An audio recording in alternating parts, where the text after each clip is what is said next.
Hey, welcome in everyone to this week's episode of Whispering Pantheon. If you could hear the things that happen behind the DM screen, oh, if you could hear them. Regardless, I'm your host, your dungeon mistress, your storyteller, and if you'll let me, your lover in the night as an NPC, but I'm hiss. Oh! Please. What? Did you say please? Hold on. What? Wait, no? Getting a little serious. I need everyone to roll perceptions, please.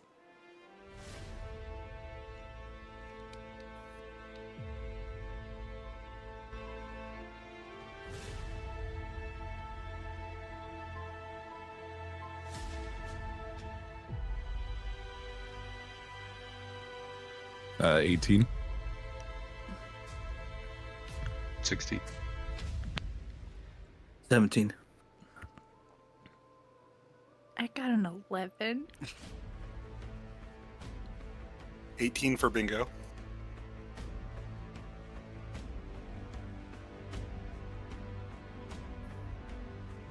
I need everyone to make a group stealth check, please. This is another one.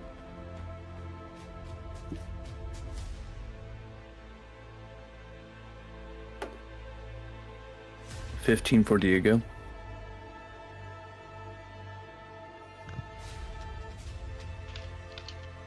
$7 for bingo.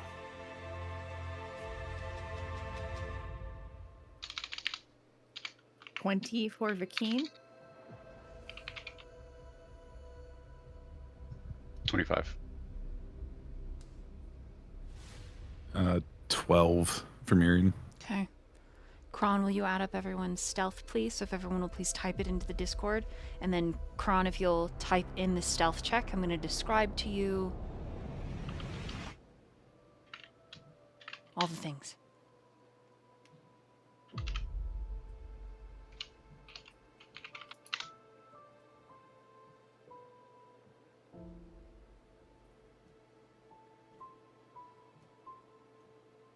Yeah, Kat's typed it at 79 total.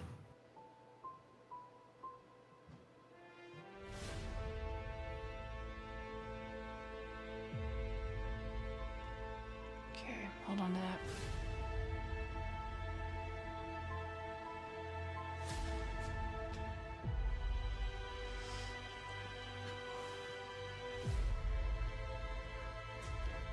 As swift, as sure, and as silent as you can. Your party treks through the debris and the destruction.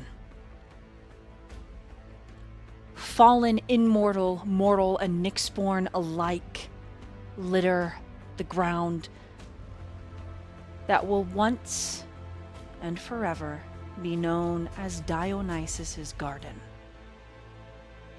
The sky itself is a bright and fiery red. The bubble of magic, the barrier that protects this sacred ground, is burning in the sky like paper.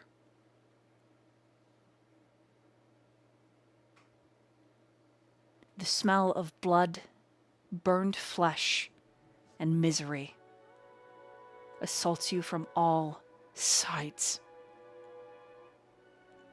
Who is carrying Tyriel's body? That'd be Diego. I need you to roll in athletics, please. Who is carrying what is left of Seaweed? I think that's Durch.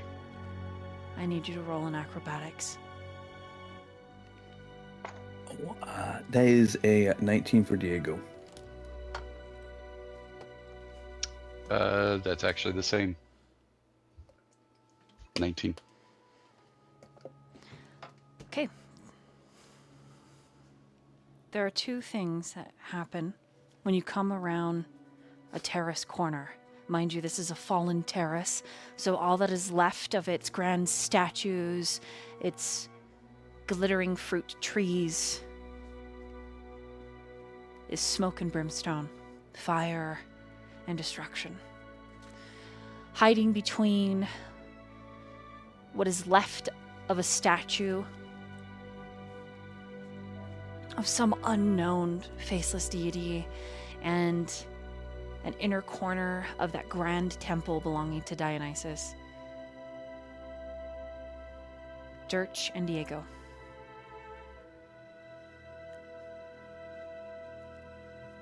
Diego, you hear the sound of rocks that clink and tumble off of the broken tile at your feet. And you can barely see through the tears, but see it you do. From her pocket, or what was left therein, salty rock. A bright, almost crystalline white against the soot-stained tile right next to your boot.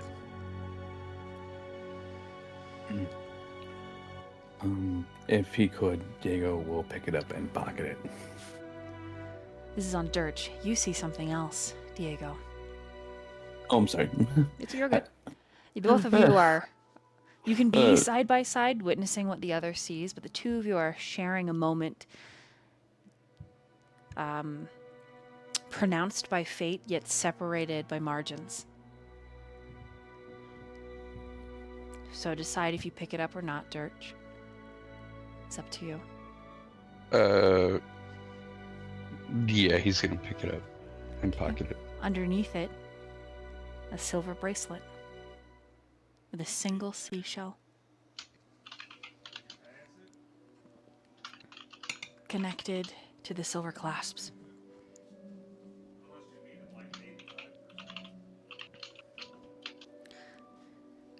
Do you also pick the bracelet up? Yeah. Okay. Diego.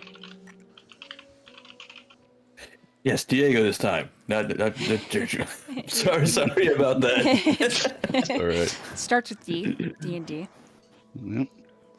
Yeah, sorry, I was munching on an orange. As the whole party comes to a halt, ducking in and hiding around this fallen statue and these pillars within the temple itself, headed towards and deeper in to the magic circle,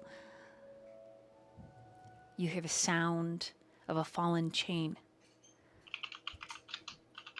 You know, when a necklace has been unclasped and whatever pendant is upon it just zip lines, usually skittering across the floor. It's like that. Only it isn't yours, and it falls from Tyriel's loose hand. The locket snaps open as it hits the tile. And inside, there is a spark of soft, pink magic. And as the magic alights in the air, an image of a human man. The image moves like an illusionary spell that looks up, smiles, shakes his head, and then to look down at whatever he's preoccupied by. And it plays once more, and a third time. Diego will take it up. Hopefully, Sheridan could bring him back. He'll probably appreciate it. As you lift the locket, I need you to make a charisma saving throw.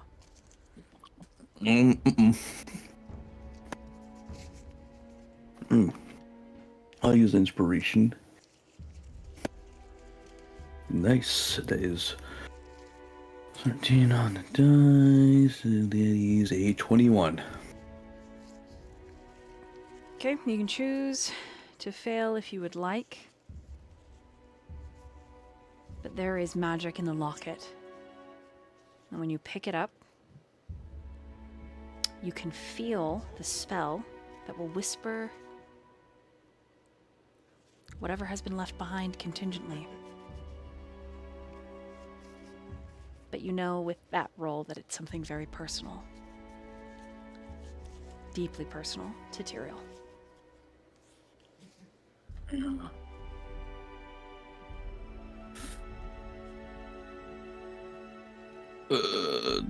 Diego's too nice to do that.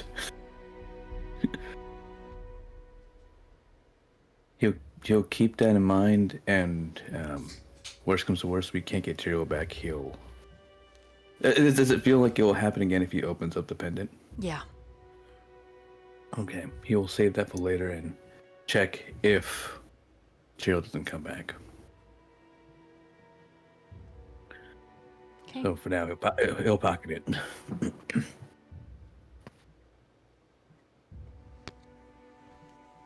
All right. Those of you that rolled above a 10 on that perception check in the beginning, you can see the circle.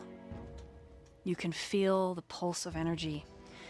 It's like a pull, a heartbeat in the air that each pump brings you closer. Ba-boom, ba-boom. It isn't all-consuming. It's like an amplified, seeking spell calling to you. But between you is you in the circle is a long hallway, an open room. And in that open room, which contains the circle, there is a shadow. Something upright, but that is akin to a very, very large bird of prey. Wingless and fast. It darts from one edge of the entrance to the other in the room with a circle.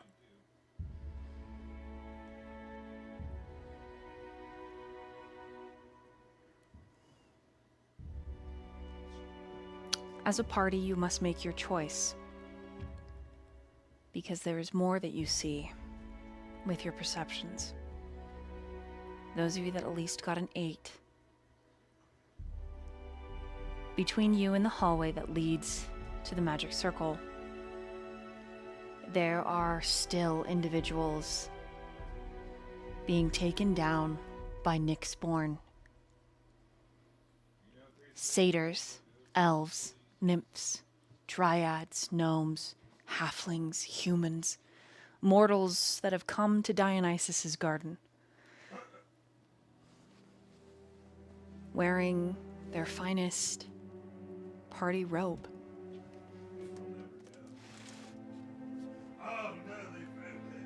Are dying.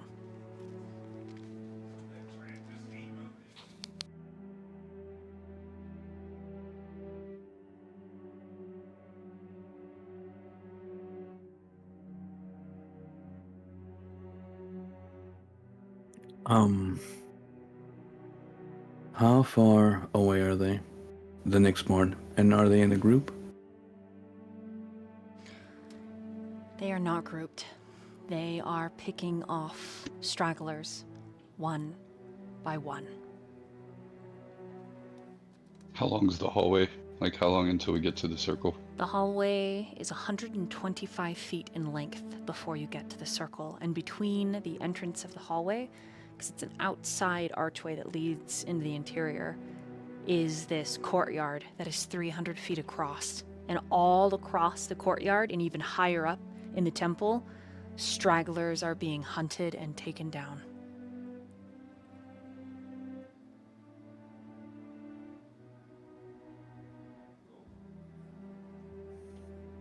Can I roll an investigation to see what other options may be around? What are you looking for? Because it's a choice you have to make as a party.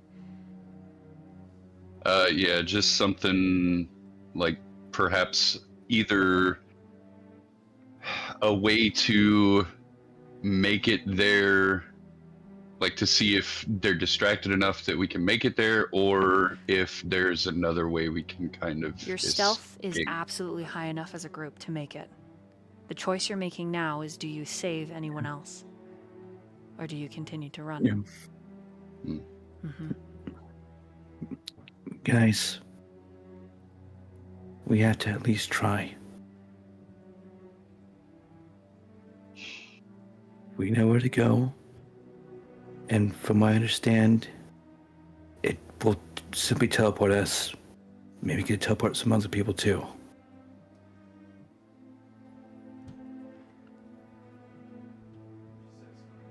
I agree. But I also want to make sure he motions to Hippolyta. She gets to safety before I do anything. Are we able to tell how many Nyxborn are between us and the portal? Your guesstimate? In the courtyard, maybe like 15, 20. But they're in all varying states. Some are up high on terraces, ripping people apart. Others are down in the courtyard, stalking prey. You are well and truly hidden. It would be a choice to reveal yourselves and fight these things. They're just gonna say, let's get our injured to safety and then evaluate and see if we can save anybody else. Vakeen's just quiet. Here's a question. Is there anyone at least 60 feet from us that we can help? Yes. And is there a group of Nyxborn, or is it single? Or just single? There are 3 Nyxborn around this singular person. I would like to cast a subtle calm emotions, my own version of it. If that's all right with you. The which version? Oh, the one I used on The homebrew? yeah. Mm-hmm. And you think it'll work on the Nyxborn? It's about making them feel something. You can certainly try. Okay. Does Durch notice anything? Does it have like somatic, verbal? I use subtle, meaning there is no somatic and there is no verbal.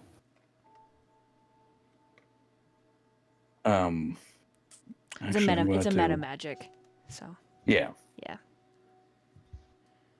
I'm going to also to convert a first level to a couple sorcery points to use a subtle, and we'll focus on the Nyxborn, and we'll implant thoughts of calamity in their head as this person before them becomes a symbol of constant failure on their part.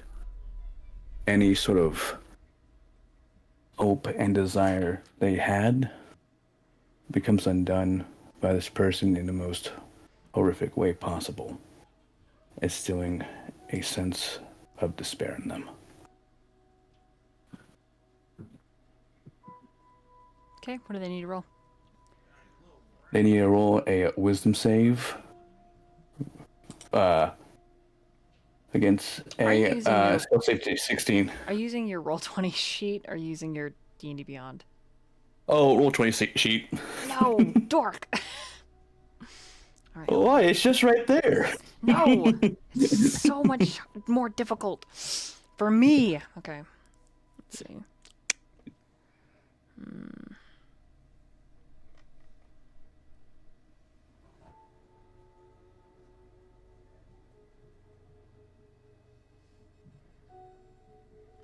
Okay, let me see here. Okay.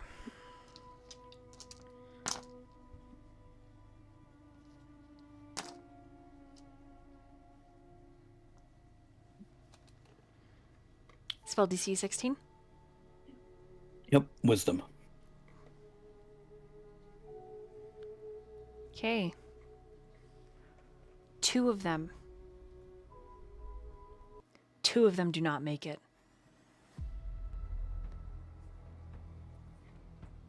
Okay. And they begin Well- to wail and gnash. The second one It is a critical failure, and it reaches into its own throat and claws its chin, and then all the way down the throat, tearing open, blood splattering out like this black ebony pool of stars as it offs itself. What languages do you speak, Diego? Not deep speech, if that's the one, but Celestial Common, Dwarvish, and Elvish. Okay. You're not sure what it's saying, but you do pick up one name. It keeps chanting Ares. Ares. Mm-hmm. In fact, the entire party, as long as they've rolled above an 8 perception, hear the Nyxborn that offs itself call out to Ares multiple times. And then the second one that fails ends up running away from the young centaur that it was ripping into. But the third pauses, watching its counterparts, and then it scans the courtyard, looking for where that spell came from.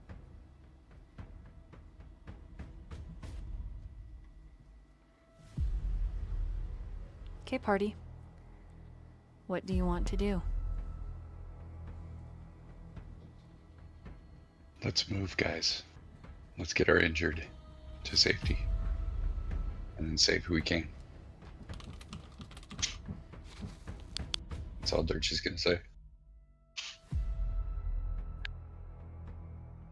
There's one just right there. We're hidden right now. We can make it.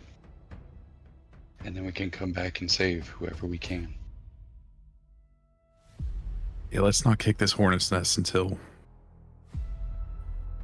we know we can get out of here. There's Do too you many- do you promise if we make it back, we can at least save a couple people? We will do our best. But let's save who we can right now. Myyrion will kind of like gesture at the state of everybody.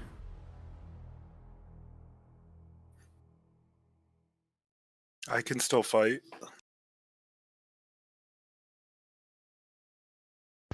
I can still fight too, but if we start this fight here, we may not make it there with the ones that we need to save. No, I agree with that. You hear this insidious sound, and the Nyxborn straightens. It almost looks like a raptor when it straightens, but it's got long frontal arms that bend at 3 different angles, giving it this accordion-like feel. And instead of the centaur, it focuses on the edges of the courtyard, and it makes a chirp, along with this like guttural sound, which anyone that has an intelligence of at least 11, it's an echolocation. It is looking for you.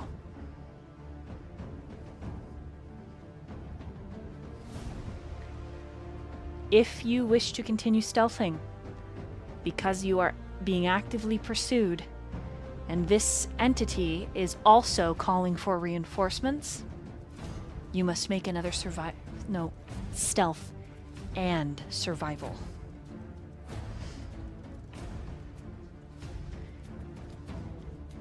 You guys are gonna love my map. You ready for this? Mm-hmm. It's the best map I've ever made in my whole life. Hearing it do that, Myrion's just gonna burn his entire lay of hands on himself. Okay.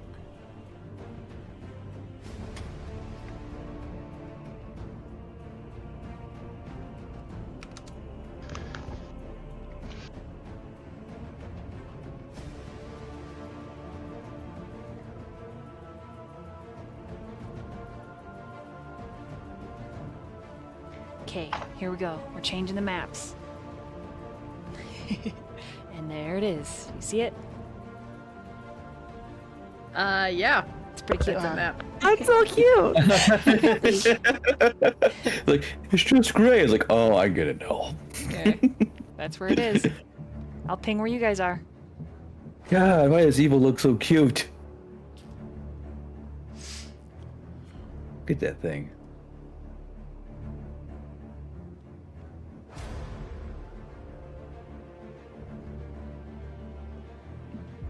Oh, you're over there? Cool. Yep, you guys are down here. Let me get Seaweed and Tyriel and Hippolyta. And Durch. My worry is my stealth is just gonna drag them all to us. It's a group stealth. You never know. Could be okay. You said stealth and survival? And survival, yes. And there must be two different group roles, and I need one of you to add them up.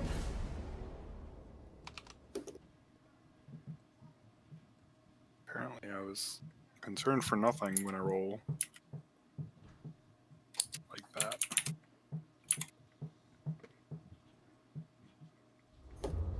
And I think the party should be able to use... Let's see. You should be able to use the entire map and move everybody. Like, you should be able to move, like, the entire squad of NPCs at any point. I can't move Seaweed, but Seaweed can just follow me around.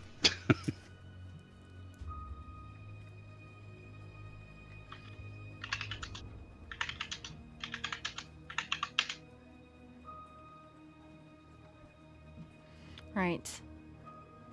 Can one of you add together your two different group checks, please? Working on it. Thank you. I'll let you get the thing, cats. Yeah, I pulled the calculator up because math.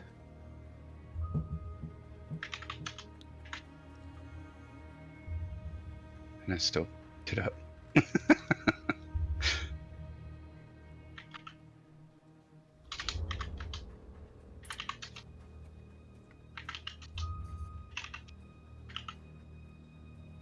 All right.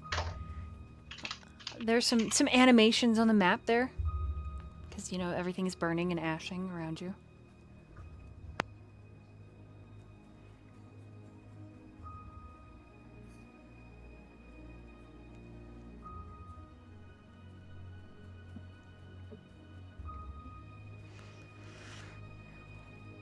"93 stealth, 80 survival." The echolocation intensifies, and then the Nyxborn calls to something in the sky. And it lands. Right next to him. The two of them communicate. Does anybody speak primordial? Oh, I do. Nope. I do. I speak primordial. Okay. The two of them are discussing what General Ares desires. This one is saying in primordial, I sense, I feel, because primordial is less a language and more a string of ideas communicated through a series of elemental noise. For these Nyxborn, it's the sounds of space. Deep, rumbling sounds that are more pressure than noise, followed with clicks and like the cries of whales.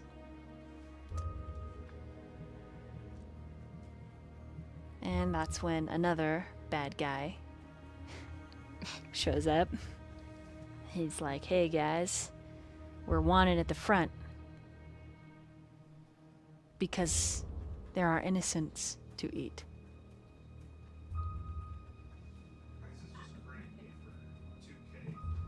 This one is more interested in making the guilty suffer. This one seems just happy to be here and says, I already caught something, see? Let me put down this centaur. This will be the centaur. Boop. Yeah. We love it.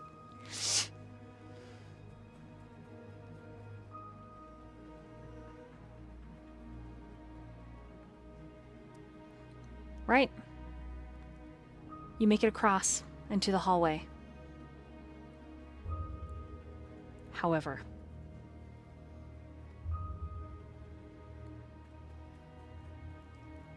these two, after this guy takes flight, these two make very short work of the surviving centaur.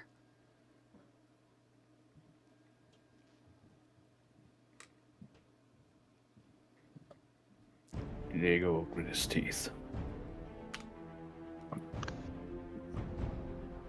Okay, using the same map. I'm gonna move you guys to technically, quote unquote, the hallway.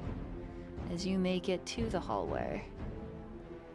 Only now we're in this corner. Hey.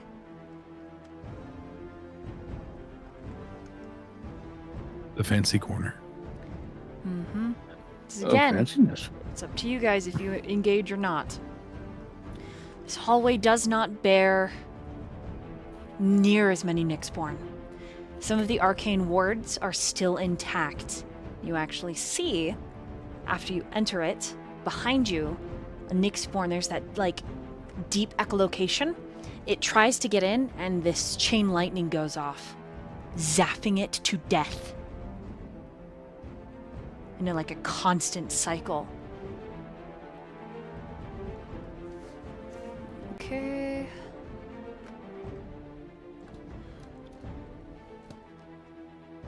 Don't worry, guys. I got your magic circle.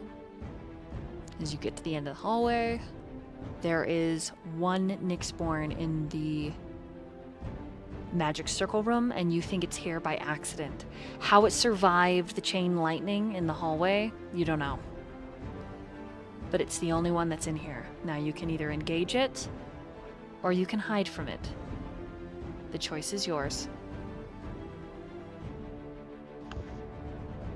You said it's the only one. That you can see. Yes.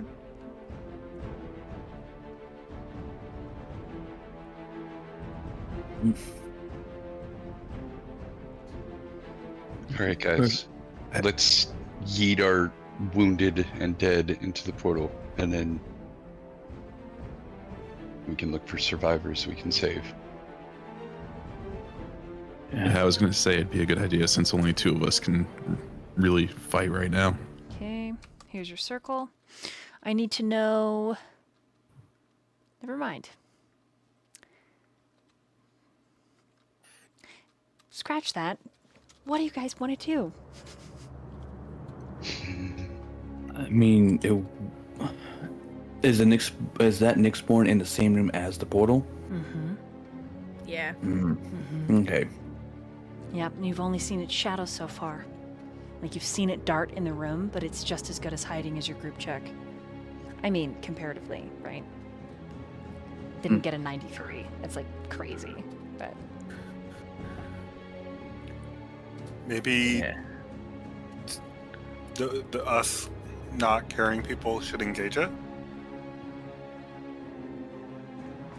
As a distraction, and then we'll carry Let the everyone. people get to the circle. Are you guys sure you want to do that? Do we know if the if we're- circle will even stay open after people pass through? We don't know. Oh. Actually, did Cyril tell me, or just, hey, there's a portal here, go here? He didn't say. Oh, sorry. I was gonna ask if I could maybe roll. Would I have any idea how magic circles like this work, and whether or not it would even stay open for us to go save anymore, or if it's like a one and done deal? Roll an Arcana. Yeah, that's what I was hoping for. 17 plus 7 for 24.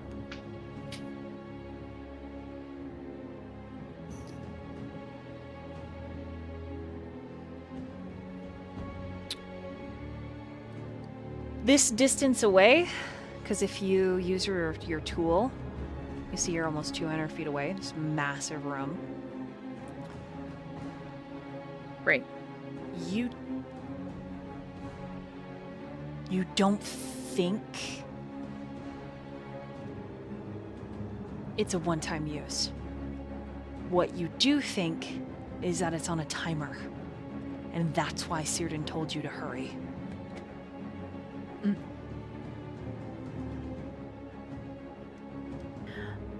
My biggest concern is that it is going to stay open long enough for us to return to it. He did say hurry, no? That is a good point. I would like to save as many people as possible. I am with you on that, but I don't know if that is something that we can do today. Damn it. What?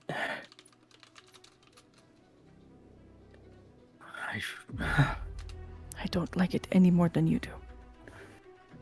Am I just gonna be another one of those people with power and doing jack shit for anyone? You're not doing jack shit for everyone. Círdan should be on the other side, right? Yeah. We can talk to him and see how long the portal will stay open for. And come back and help if we can. And if not, then we gotta save those we care about most first. I don't disagree with that. It's just Look, Diego, worst case, we live to fight again tomorrow. Right. I know it sucks, man. And just because we can't save people today doesn't mean that we can't stop this. If we die here today because we can't leave, Then more people will die. let's just be quiet, get to the portal, and get out of here. The garden's already fallen.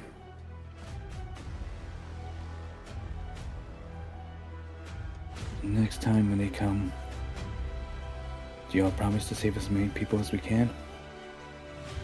Absolutely. Myyrion just nods at that. I don't want to keep using that as an excuse to justify not doing anything. It's not an excuse, man. We're almost half capacity and carrying wounded. We're not going to be much use to anybody. And like they said, if we die here, we can't save any more. I'm all for saving people, but we got to be smart about it. Fine. Fine.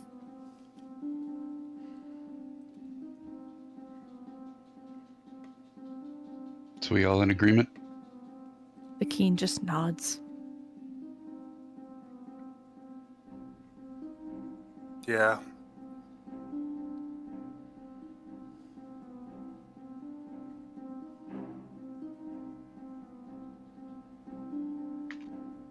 Man meat?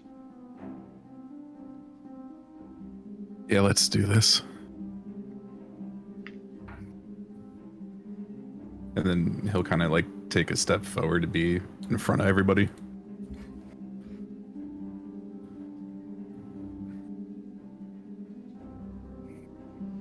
You guys may move your double movement. Before he moves, can Myyrion activate his divine sense? Mm-hmm. Okay. How far out does that go? 60 feet. Mm-hmm. Okay. Is it just an instantaneous? Yeah. You don't sense anything? And it lasts until the end of the next turn. Okay, go ahead and move your your movement. You can even dash if you'd like. Do we know the shape of this room? It's big and square, like this. It's more like a courtyard.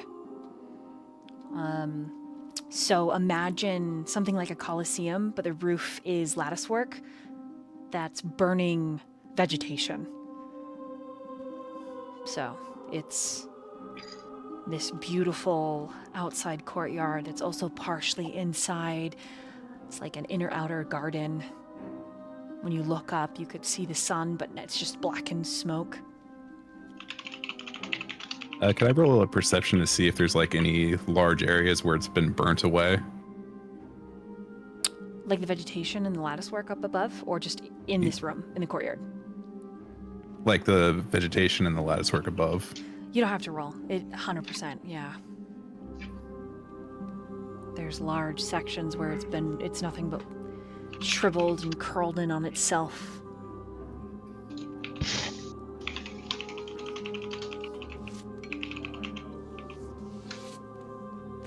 What are you looking for up there?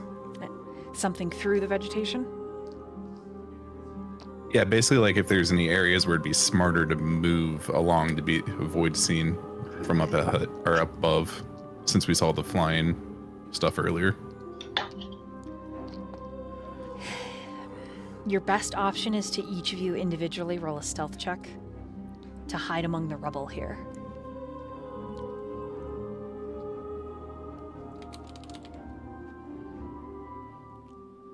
So if I were to drop a rough estimate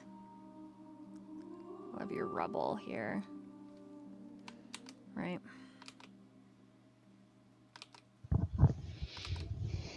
Ignore the discoloration.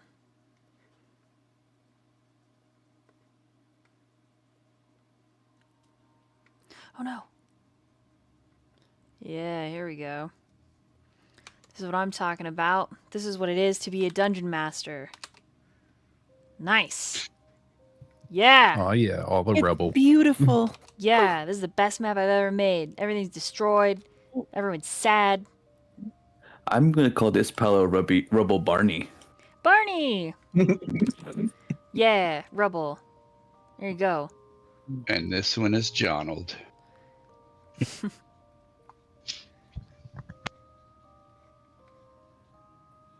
There it is.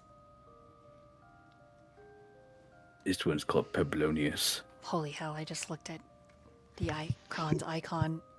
Fucking Discord again. You're welcome. Distracting. It is very distracting, actually. Okay. This is what we see. You said we could move Devil. Mm-hmm. Do.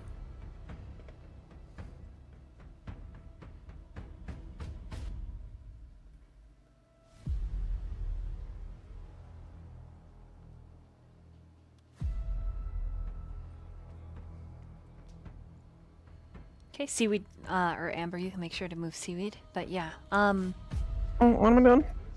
I move. Oh no, Durch. And then you want us to roll individual stealth, correct? yes, from this point, yes. Okay. And then you'll get to move your basic movement. Do I give them disadvantage because I'm so slippery and hard to hold? He's got a lot of you in a bag. Oh, that makes sense. Jesus Christ. Holy that hurts.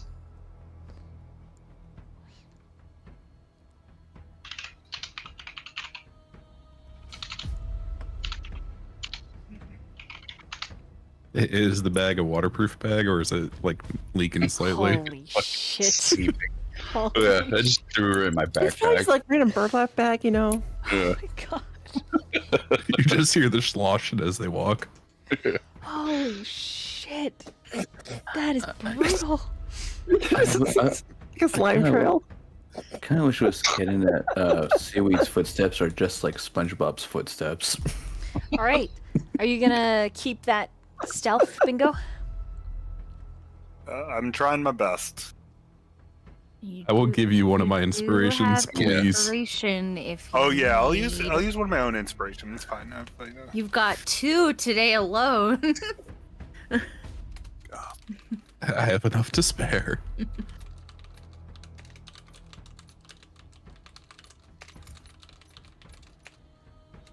It is technically the armor that is messing me up. I Okay, is think that I everyone's might- final answer? I might reach into my seaweed sack and pull some inspirations if I need. Hey, No, she's got a I do stash. touch my inspirations. So Vakeen, you got a 24. Myyrion, 15. Diego, 15. Sorry, it says Toby, so I was almost like, Toby! Yeah, 15. Durch, 21. Oh, Bingo, 15. Okay. this isn't Toby. He doesn't have Merrick to sell out. All right, you see it. Come around the corner. Why is it so effing happy? Right? And it's right in the way. Yeah, but you guys rolled so well on your being quiets that it boom, boom, boom, boom, and begins to eat bodies over here. Sad. Completely distracted.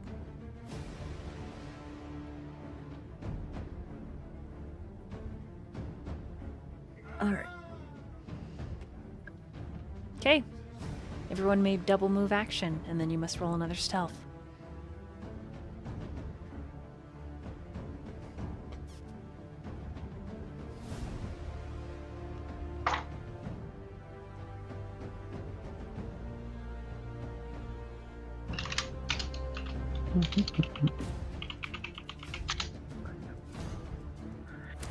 Mind which side you go on.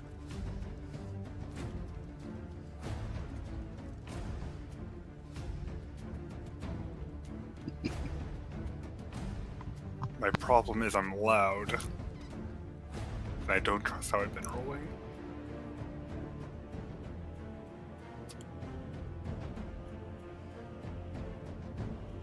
Okay. Stealth. Hooray, disadvantage. I am going to burn an inspiration. I am going to do the same. Much better. I rolled a 3 and I was like, oh, nope. Oh, I love it when I roll a nat 20 on my disadvantage rolls. Oh, Rip. it's the nicest.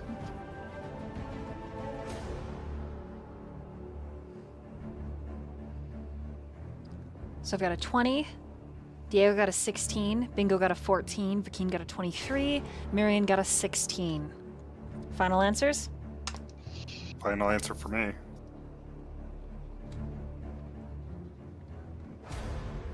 Yeah, I already, yeah. Okay. Everyone may move your double move action as this thing skitters along here. Why is it so close? wait. Since he was all moisture, does her body ripple? Oh my god. Oh. I think it would be more of a slosh. It's more of a squelch. No. So it won't recreate the Jurassic Park scene. Yeah. That's what I was kind of going for. I There. think she's Oh gonna be yeah, in a so cup for sometimes I that. just jiggle. Uh, Bump, jiggle, jiggle, bump, jiggle, jiggle.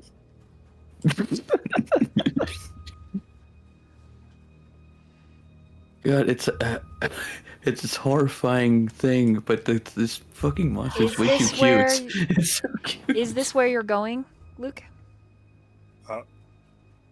Whenever. So you're going Right there. You're going here? Yes. You're on top of the rubble? Oh, no. Okay. Hiding in the rubble, it's fine. You're on top of the rubble. It's fine. Okay.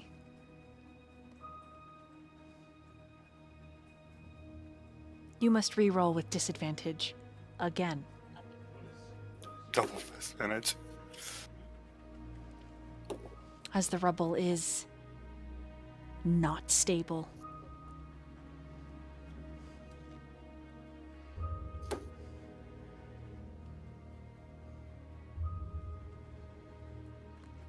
What'd you get? Hope I got a solid 11.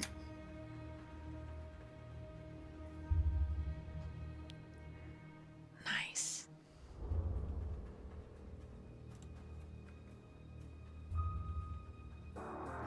Oh. Hold on. I gotta roll. What's your armor class? I am an 18. Are you holding anyone? Nope. Okay. Everyone else, you make it to this circle. This whole group. But moving faster than its size beguiles, it cuts you off, bingo. And with a thunderous roar, it is going to attack you twice. Everybody roll for initiatives. Oh, jeez. Dirt, quickly, throw Seaweed as a distraction.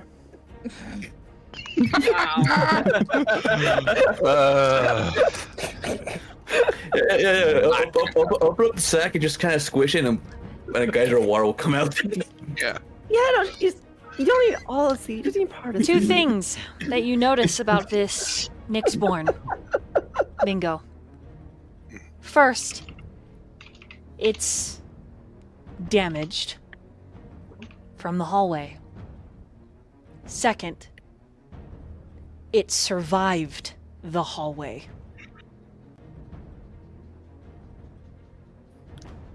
Sounds bad for me. Hits you twice for 26 points of piercing damage. Ouch.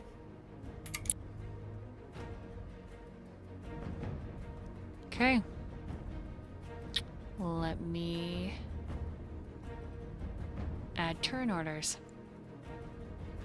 And you should all be able to put your initiatives in if you stay.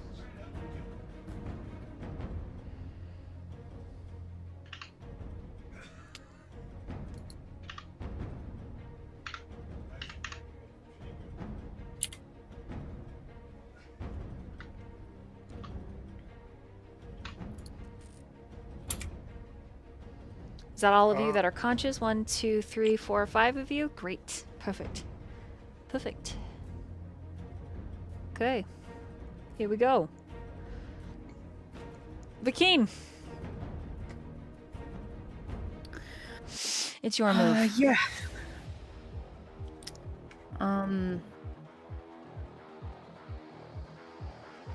Yeah, he's going to. If he feels like he can cast while holding Hippolyta, then he will. Otherwise, he's going to step through. Roll an Arcana. 24. Once you step through, only a few seconds will remain.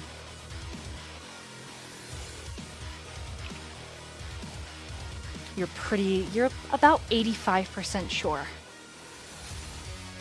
that the party will have roughly max 3 to 5 rounds of combat before it closes. So not quite a minute. Like a nice solid 30 seconds. Right.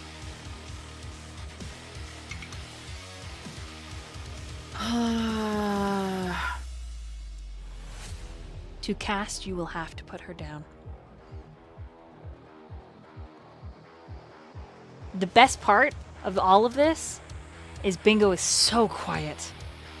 So quiet. And then his armor, dang, dang, dang, dang! As he gets stuck in between this really narrow passage of rubble. Sure, kobold legs are skinny and silent. skittering like tiny leaves in the autumn wind. But the armor, scraping and ringing like a bell against stone, echoes through the whole courtyard. Good. Good old scale mail, baby.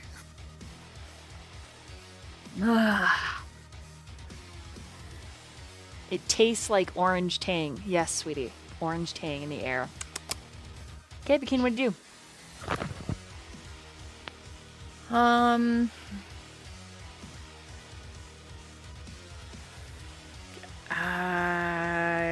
He's You could not still a- step through.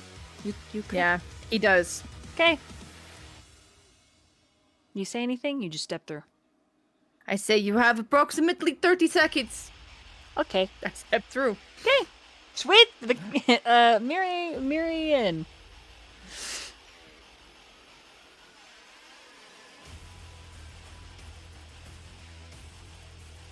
Can I actually hold my turn? Sure. To the end of the round. Diego. Yeah. Okay. Okay. Okay, I'm gonna do two things. Well, we would actually make sure about one thing. Okay, it's just verbal. Cool. I'll do another subtle spell, so I can remove the somatic component. Oh, and also verbal to cast a second level guiding bolt at the derpy looking T-Rex. It's a Nyxborn, and he's like, "Yay, more snacks!" It's hard to be so fearful when he looks that cute. He's like, He's just happy. "Yeah, I'm gonna murder you and your entire bloodline."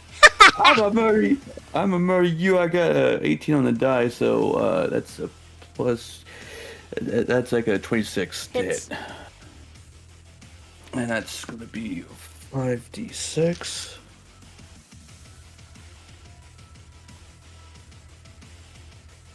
We'll have to use a fun thing of fishing out die.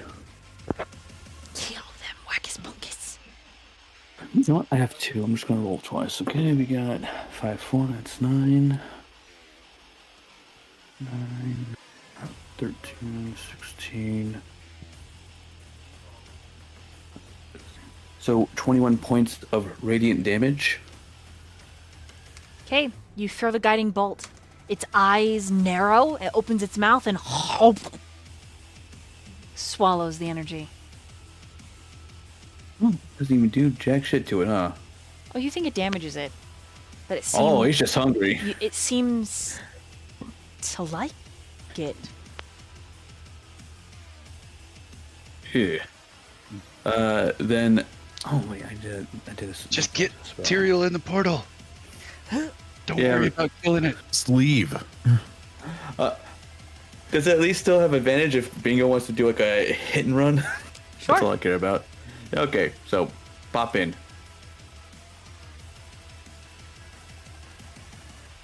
All right, Durch. It's your turn. Oh wait, why is it? Okay. Boop, I think it got bingo. sorted after. Bingo. Oh. So it's your turn. Yeah, it did. It got weird. So Diego went before you, but sorry about that. It's okay. Let me print so- screen and show you guys what it looks like for me really fast. It's pretty funny. This is what it looks like on my side.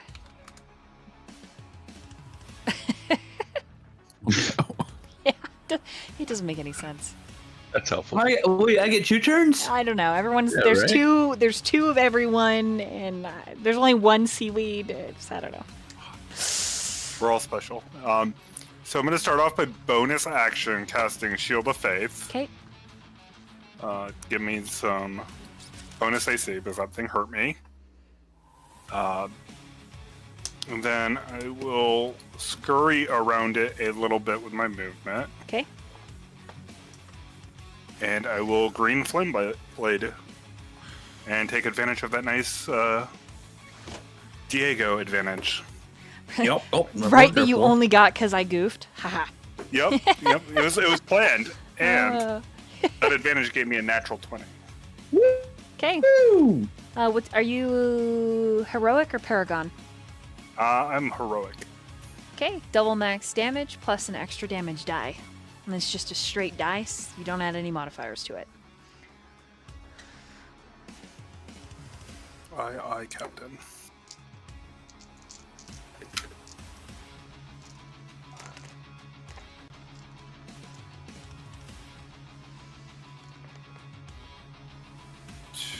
$23 points of damage.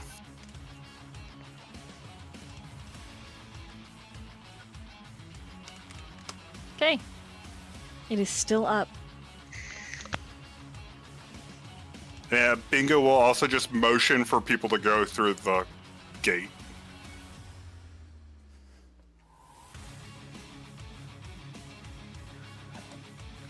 Okie dokie.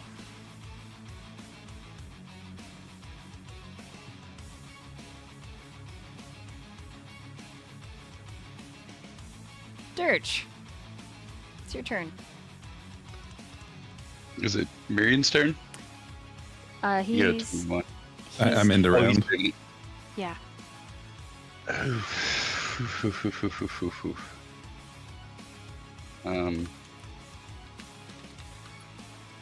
I'm gonna say I can give you darkness as a cover if you would like, so we can all escape. But we have a very limited time, so we need to go. And I'm gonna like yeet my bag of seaweed distraction moistness into the portal behind me.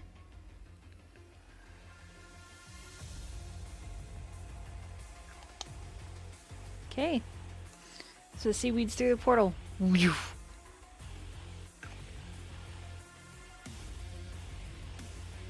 Myyrion would just probably kind of look at you and just yell, "Just go as well." Not without you guys. Let's go. We'll be good.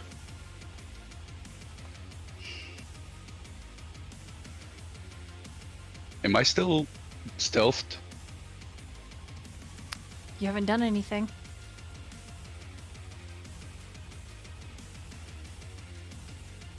I don't think it has seen you yet.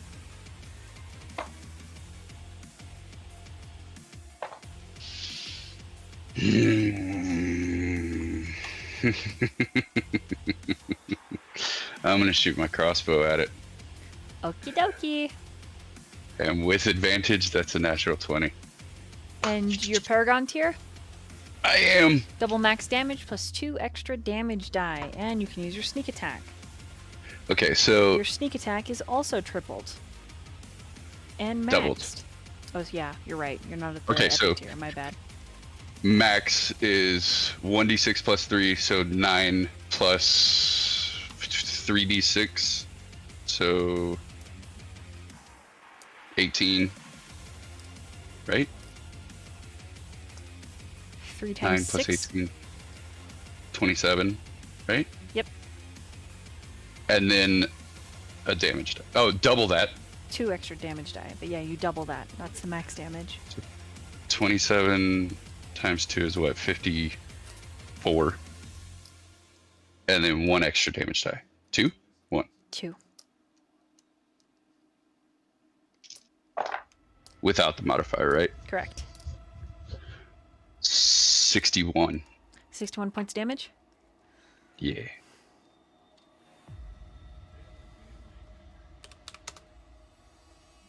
Okay. The crossbow bolt right through the eye, and the thing squats down and lets out this wretched howl, and its body begins to change.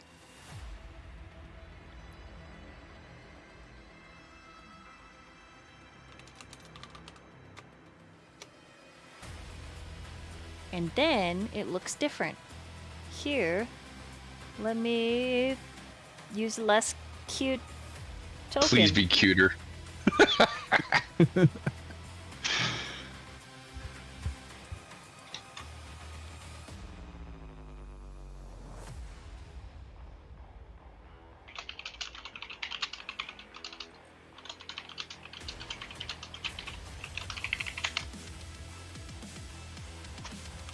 Okay, it transforms. And this is what it looks like now. Is it just... Scary. and the tail, like, forms wicked long, and the whole cute, happy everything about it morphs. It's pissed now. Okay, Durch, what are you gonna do with your movement?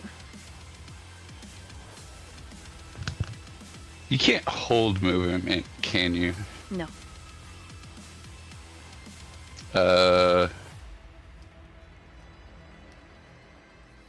I'm going to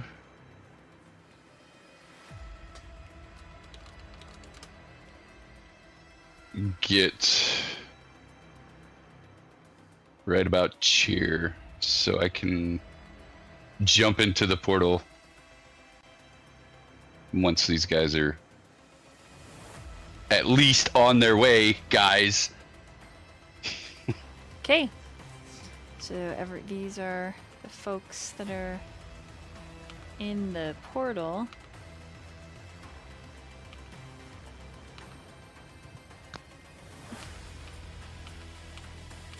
Okie dokie.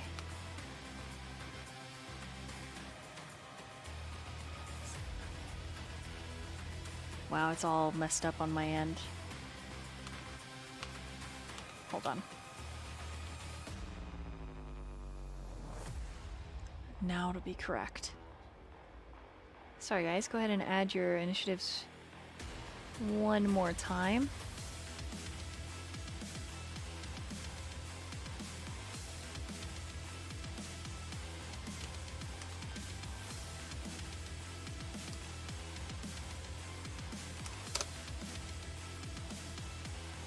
Cool.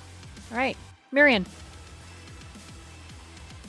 It's your turn. Because you held your turn. I will cast Bane on it at second level. Okay. What is it So it gonna needs roll? to make a charisma saving throw. It's a 19. Nope. So I guess it passes that.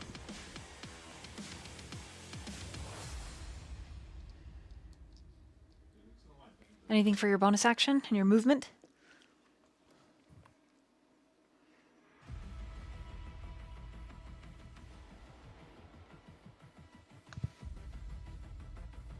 Just disengage and run. Yeah, he's gonna step back and move closer to the portal so that he's our circle, so he's can basically step in. So I guess right here's on the edge. Okay. All right, it's turn. Bingo, what's your armor class? Never mind. I did up to AC 20.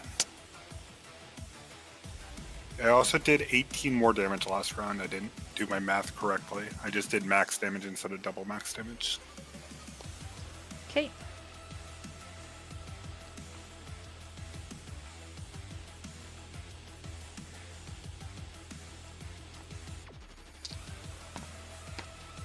Okay.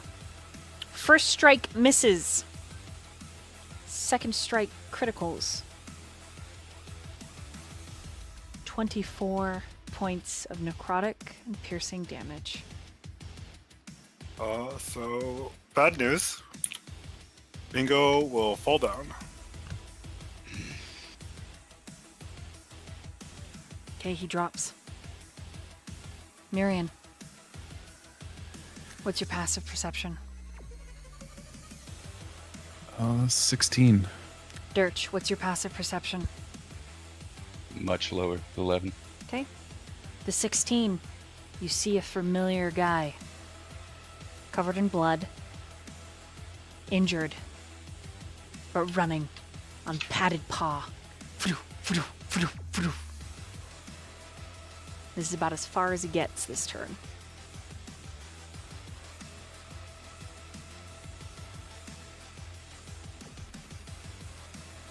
Your move, Myyrion.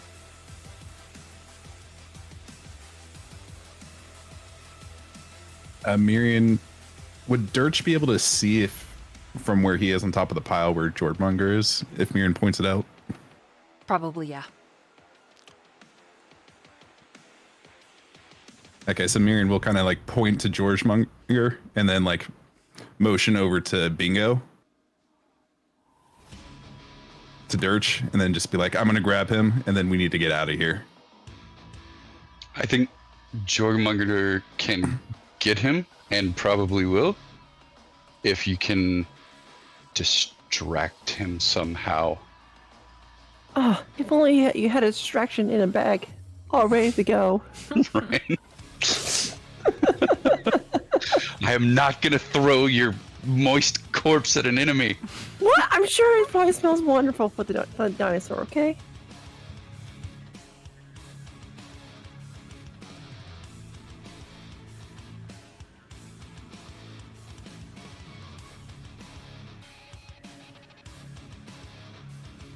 I think we just need to keep his attention off Jormunger until he can get into the portal. It's up to you guys. It's your turn, Myyrion.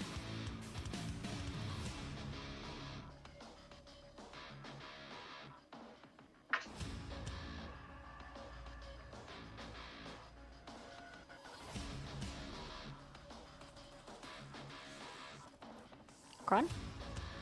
Oh, no, I'm sorry. I just have like nothing, but I'm thinking of what I can do.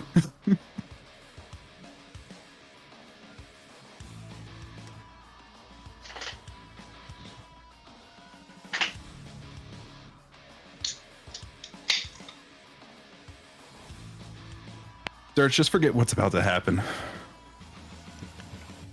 And Myyrion will step back towards the monster and towards Bingo at the same time. I guess getting here. Okay. And do the celestial revelation. Ooh.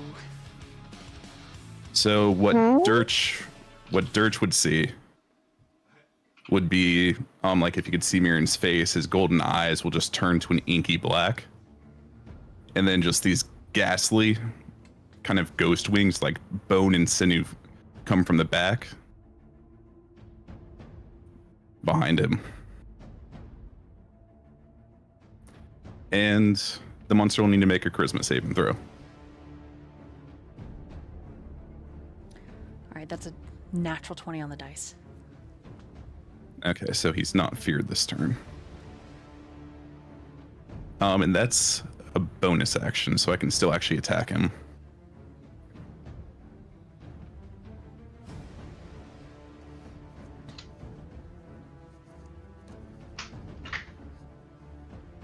Da-da-da.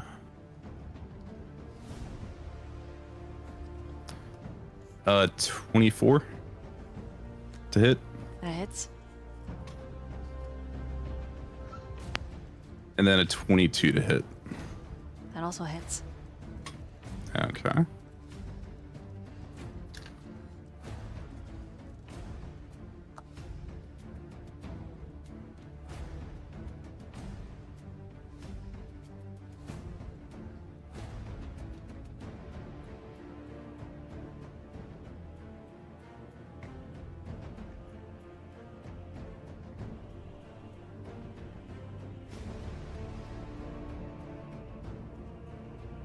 It'll take a total of 27, with 6 of that being necrotic.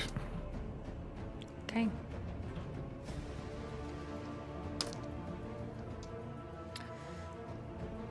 Durch.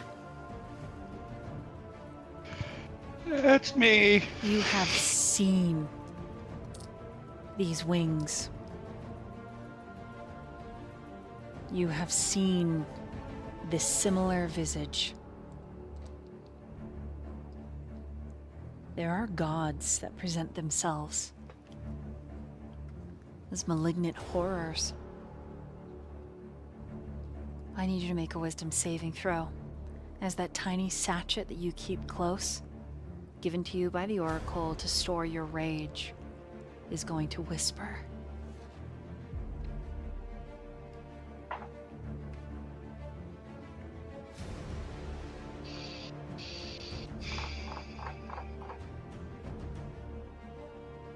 I don't know if this is necessarily life and death, but I don't want to hate Chron, so I'm going to use an inspiration here.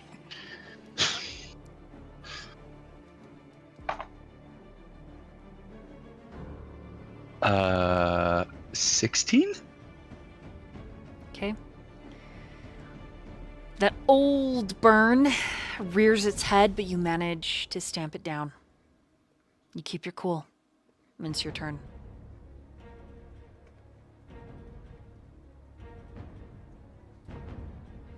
Okay. Am I still hidden?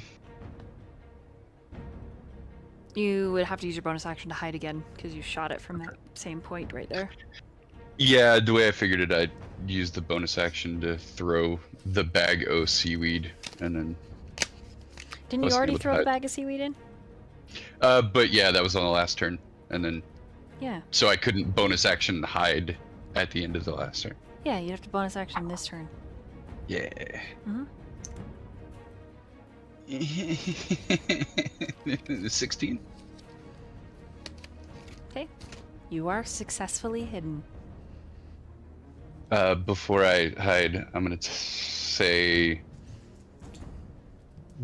We need to... What the... We gotta talk. But can you get him out of here? I said forget this. Yeah. I'll forget it in the presence of others, but we're talking about this later. You have secrets, I have secrets, everybody's got secrets, and I'll respect that, but we gotta talk. Can you get him out of here?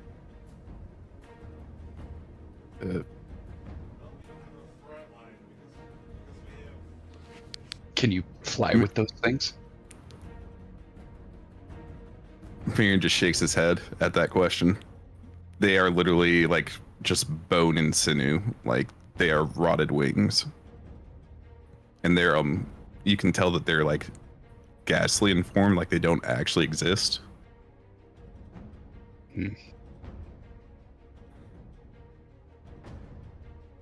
Okay, well, just run away.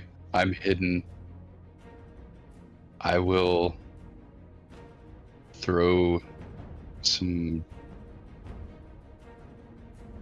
darkness down and try and keep him off of Jorgamunder while you get him out of the way.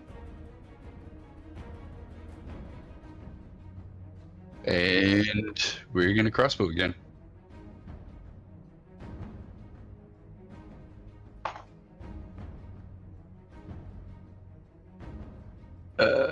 That's an 18 plus 3, 21 to hit.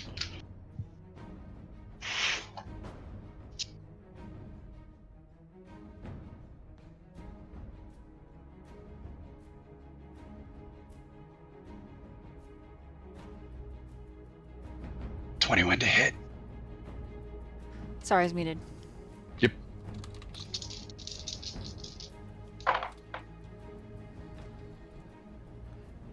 I'm assuming that hits? Yep. Okay, cool. 17. 17 damage. Mm-hmm. Okay, let me mark that down. Okay.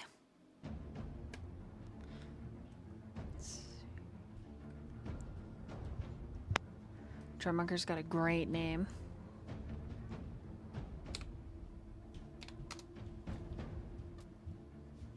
Okay, so he gets to go before this thing.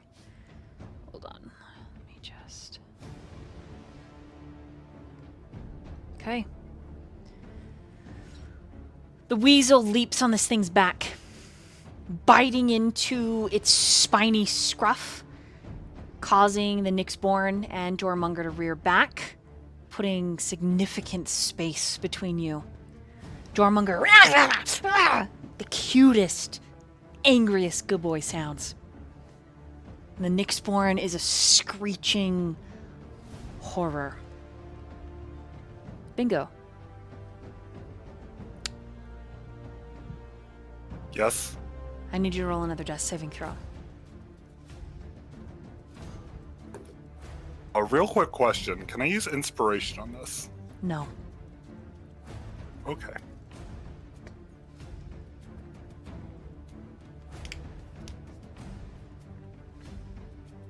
Go ahead and privately message it to me. Myyrion, it's your turn.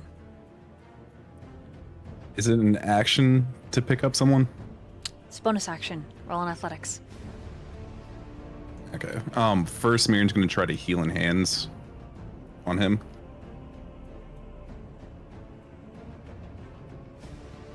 Okay. I'm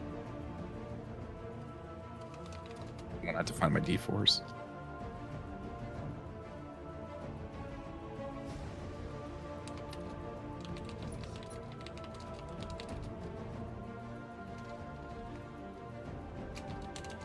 Do you just want me to PM you what it is? Hold on, I'm messaging a whisper.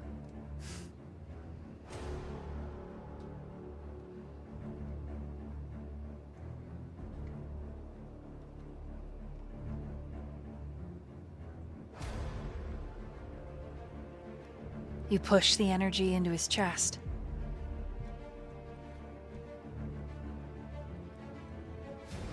And even though the light enters,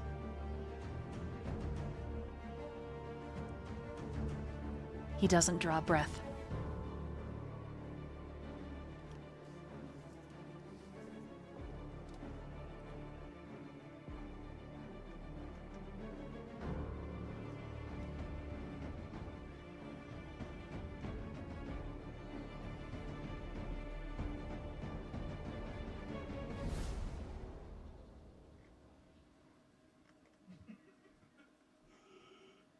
You kind of see like Myyrion very hastily and roughly like sheath his sword and then roughly pick up Bingo. Okay. With that or with his like weapon arm. Mm-hmm.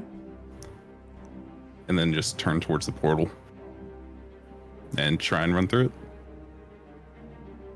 Roll that athletics.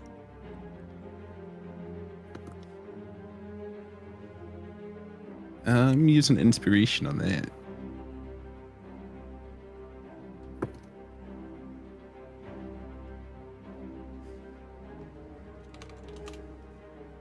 $17.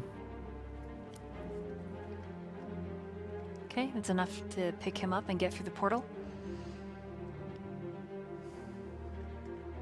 Durch.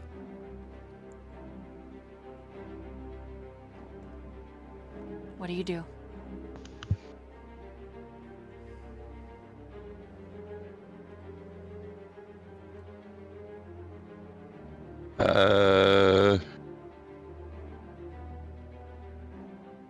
I'm gonna yell out, Jorgamunder, get in the portal! And then hide again and hold my... No.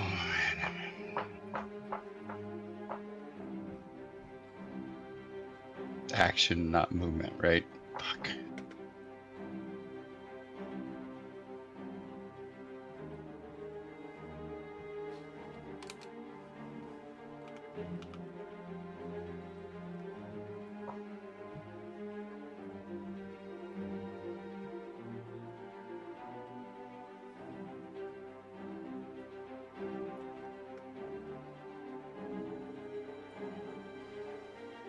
Sorry, I'm trying to think of ways I could possibly ensure Jorgamunder can jump off and into the portal.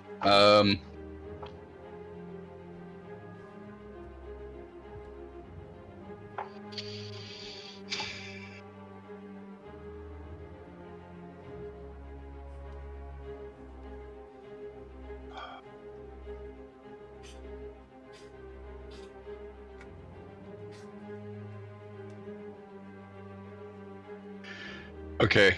Fuck, this isn't an animal, is it? It's a...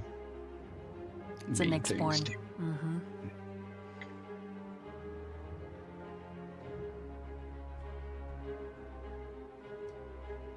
You gotta make a choice. The portal is on a timer. I know.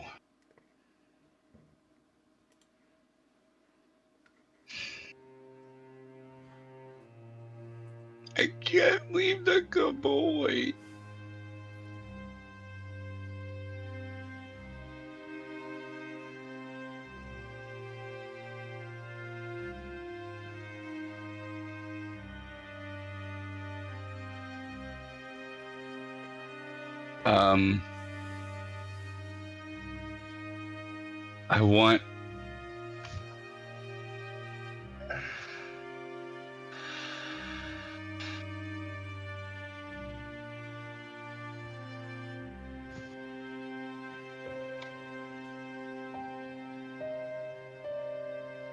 I want to shoot.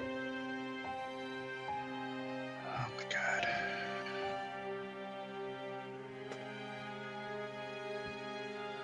I want to do one more crossbow. Okay. When it shifted into this form, did the eye heal, or is it still blind in one eye? Mm-hmm. I want to go for the other eye to blind it. All right, that increases the DC.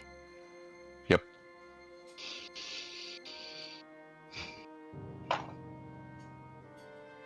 Inspiration. Actually, I need to roll stealth. Bonus action.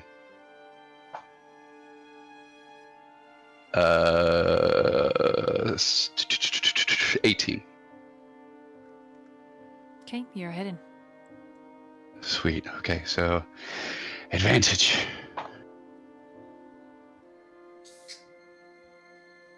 $17 plus 6 is 23.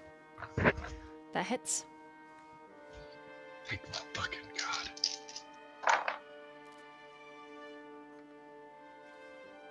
8, 9, 10, 11, 12. 12 damage. Mm-hmm. Okay. The other eye is gone.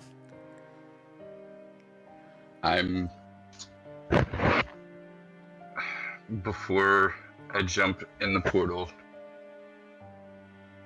I'm gonna say, Jorgemundr, he's blind. Come on, buddy, get to the portal. And I'm gonna jump in. Okay. As you dive in, you hear the Nyxborn unhinge its jaw and that deep echolocation.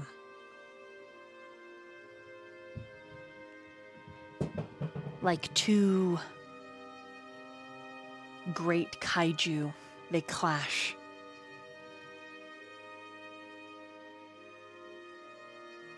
And then everything that you hear is the rush of magic and change. And we're going to take our first bathroom break right here. But here we go. And we're Oh the tombstones. Oh my god. Wow. I'm don't the wanna be on only that person side. left on my side on the screen. Guess who's next? I shouldn't say that. That's bad. Seaweed. No.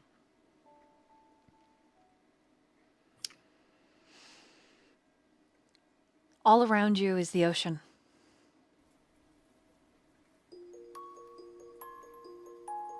Below and above you, the ocean. A crystalline and teal blue. Only this doesn't feel terrifying. This doesn't feel like the confines of home. And a little yellow fish with a halo of glitter around its top fin approaches you. And you know instinctively it's here to guide you. Oh, so snail food. Okay.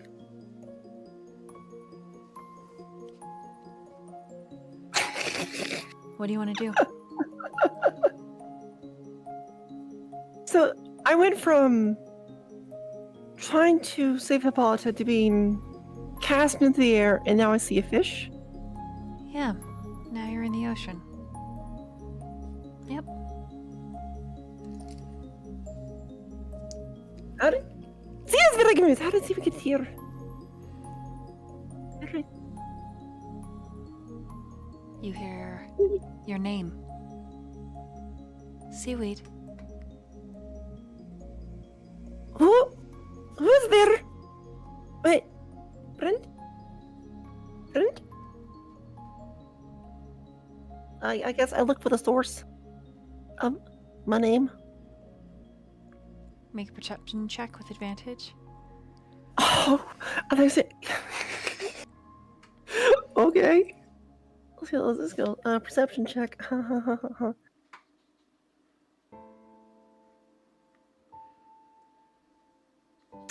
Okay, first one was 6, and then next is 15. So I'm gonna go with 15. Okay. The little yellow fish leads you forward just a bit, several meters deeper into the waters, where there is a shaft of light. The light descends to this coral, this reef that's filled with life, teeming with a variety of color. And this large, multicolor iridescent fin. A merwoman with deep blue eyes, fathomless and kind, is reaching for you. Her skin is a very, very pale scarlet, almost peachy in tone. And she's smiling. Friend, Seaweed is looking for a friend Hippolyta. He was trying to when we came to save Hippolyta, and Seaweed is lost again. Seaweed is indeed lost, but not forgotten. Come, let me explain. And the merwoman scoots over under the water and pats the rock that she's seated upon. I guess Seaweed awkwardly follows. As you sit, Friend, where are we? What is this place? It is very nice. Seaweed likes it here. I'm glad. This place is an in-between. But you can stay here if you would like. In between what? Wait, like an alleyway? Or, what is in between?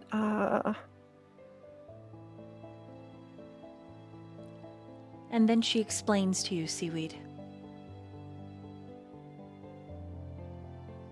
And you recognize that your life has ended.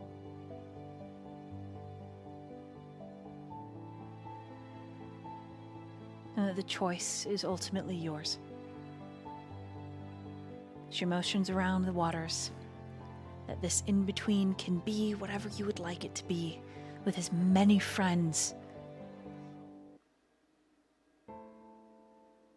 Or you can return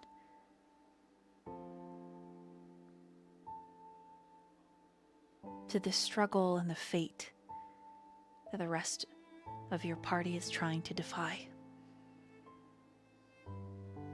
Through this woman's words, Seaweed transcends any ailments, any challenges she faced in life. This is like the evolution of Seaweed. If- Like, imagine Amber, perfect knowledge. That's not possible for Seaweed, but go on.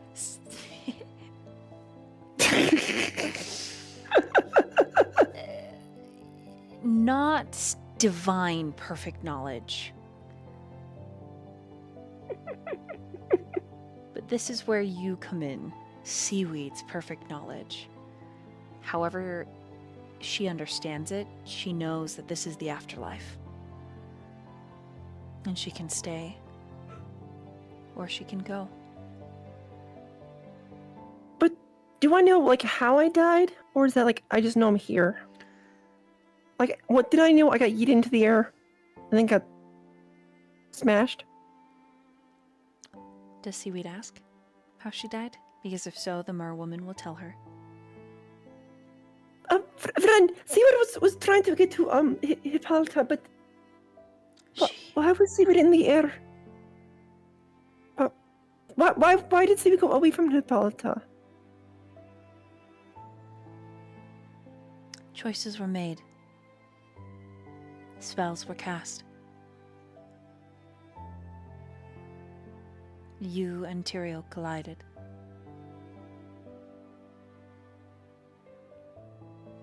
Though through no malicious means, the spell was intended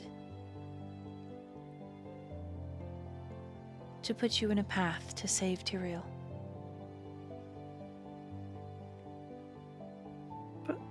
But if Seaweed was going to Tyriel, how would Seaweed save Hippolyta?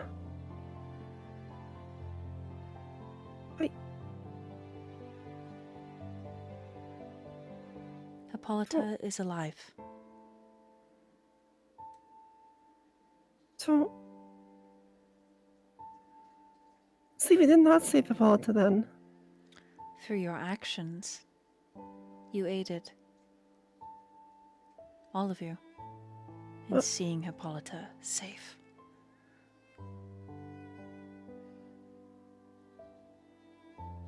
But so if Seaweed was sent to save Tyriel, is Tyriel safe too? Did Seaweed save Tyriel?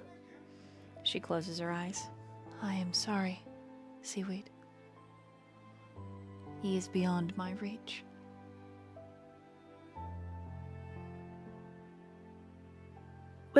Where can you not read? I cannot reach into the confines of Hades. The souls that have made contracts with the devils there are beyond me. Wait, Tyriel went to Hades? So Tyriel is not safe? Seaweed didn't save Tyriel either?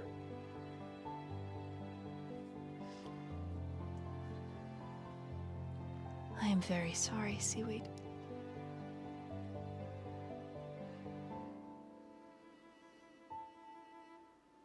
The gods cannot cross into each other's territories, lest it be an act of war. The only way to save Tyriel is your living friends. And even that is but a chance.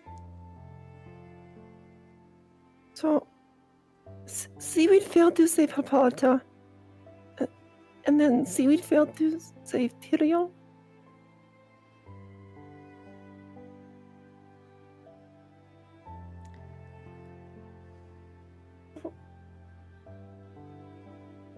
I guess Seaweed just really like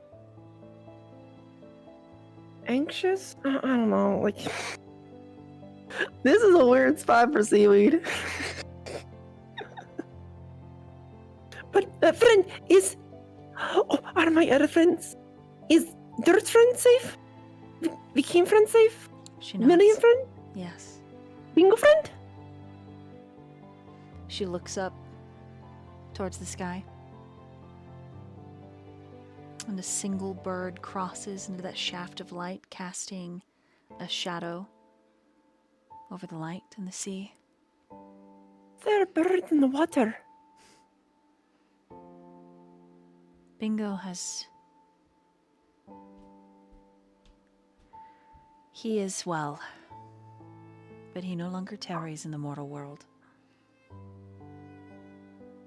Friend, who's Terry? See what is on those, Terry? She Does Bingo know Terry? She touches your forehead lightly. You basically just puts into your mind the meaning of the word. Bingo is alive in a different plane. We could visit him if you would like. Bingo's my friends? Only Bingo. I'm afraid. Seaweed cannot see other friends? Not unless you choose to return. You must have faith that they will find you at the end of their journey.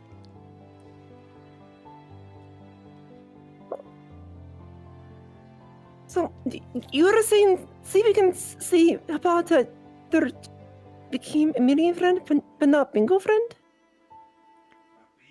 Bingo is all you can see. The others you will have to wait until they meet their end. And then you will have forever. Come. And she swims off the rock, headed toward the surface. Seaweed follows? Okay, you crest the surface. There's actually a slew of birds up in the sky, but only few dare get close to the waters. And she points to an island. There.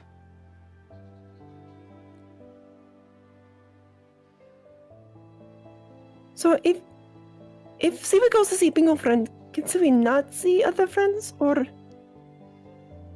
must Seaweed choose between Bingo and others? No. We can see Bingo before you make your choice. But you must make your choice before night falls. She motions to the sky, and there are like 3 different suns. One of them is this pale purple that you can actually look at, and the others are like the regular sun that if you look at it hurts. So 3 suns. if Seaweed looks at the sun, that's up to her. I mean, if she the points at the merwoman sun, doesn't. She just like motions overhead at the sky. Sun? Yeah. Oh, they are very bright.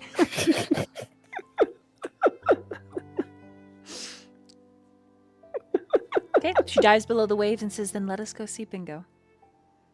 Okay. Before you make your choice." Meanwhile,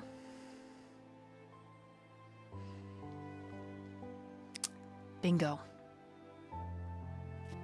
That's a me. That's you.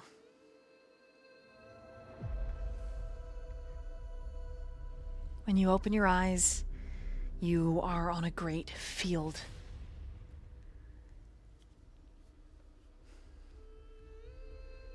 All around you, the moors that you recognize as home. And in the distance, a giant mead hall with laughter and voices echoing forth.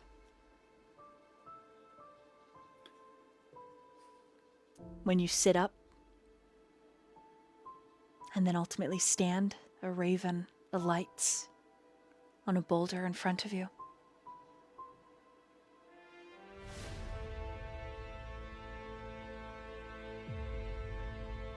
Hello, friend. Did the All-Father send you for me? The raven gazes into your eyes, and with a gentle nod, it flits to a different rock and lands, as if guiding your path towards the meat hall. Roll an insight, Bingo. That is a natural 20. Okay, you follow the raven.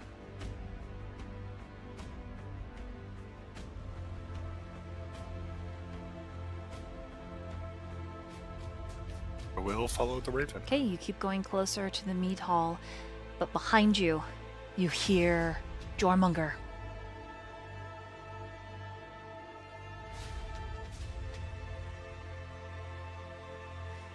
I'll look back towards the noise of hearing Jormunder.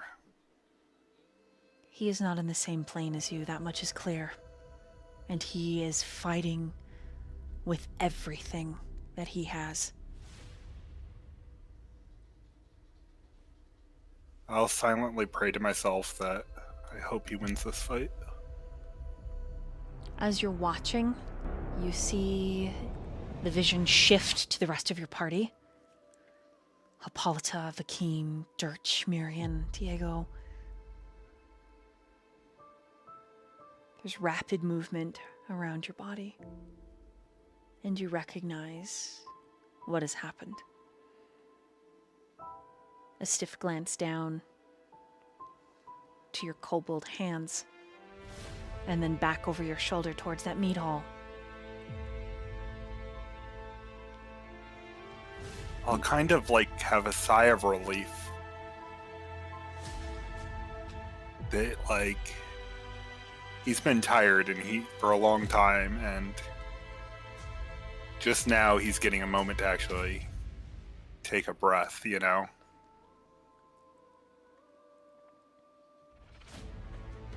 He'll look back at his friends, kind of smile, but he'll press on towards the meat hall. Okay, with your 21, when you pass the meat hall gates, your choice will be made.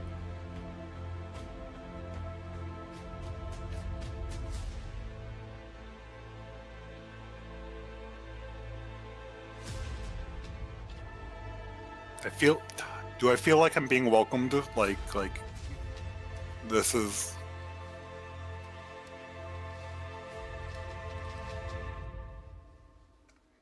Like, I've done what the Allfather wanted. Make another insight. 22.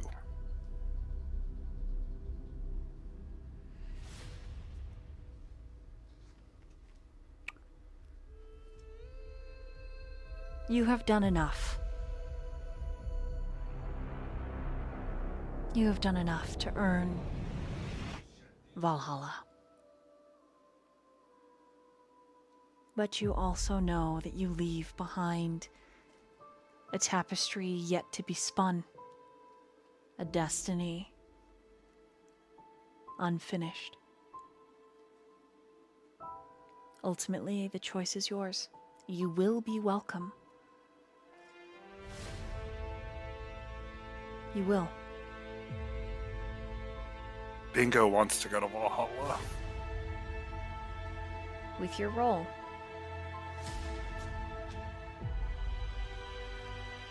You will never know in your eternity if you returning to your party would have spared them from their fate, should they meet an untimely end as well.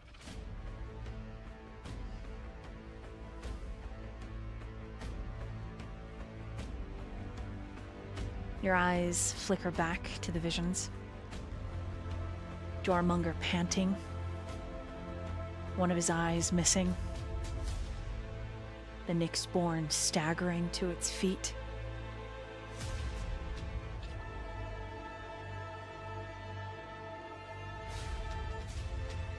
And then they clash once again. While your name is being chanted in the mean hall.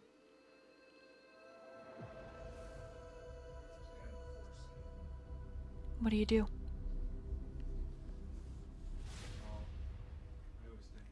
Bingo feels bad.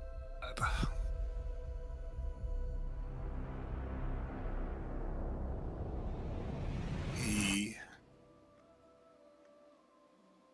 still wants to help his friends, but he's tired from a long life. And he wants to go to the meat hall.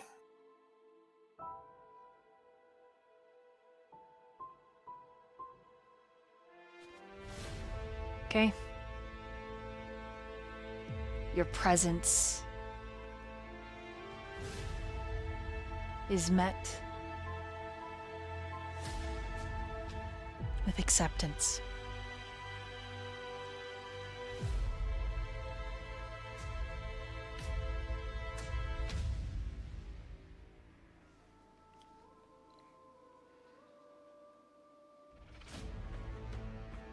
No more, no less. As you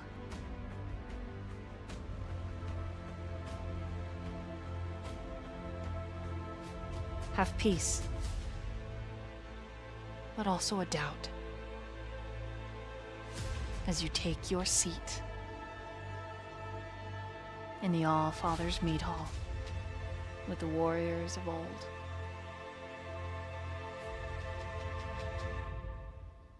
And we meanwhile there.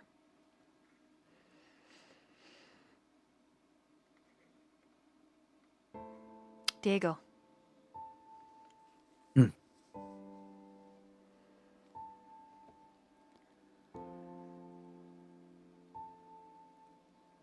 Yeah. You are one of the first through the portal, you and Vakeen. You are met by, I'll post his picture in the Discord, this elf, which you recognize.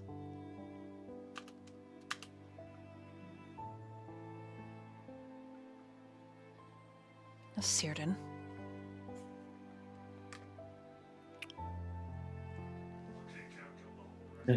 Diego will just kind of just like run with Tyriel while holding Tyriel. It's like, please help him.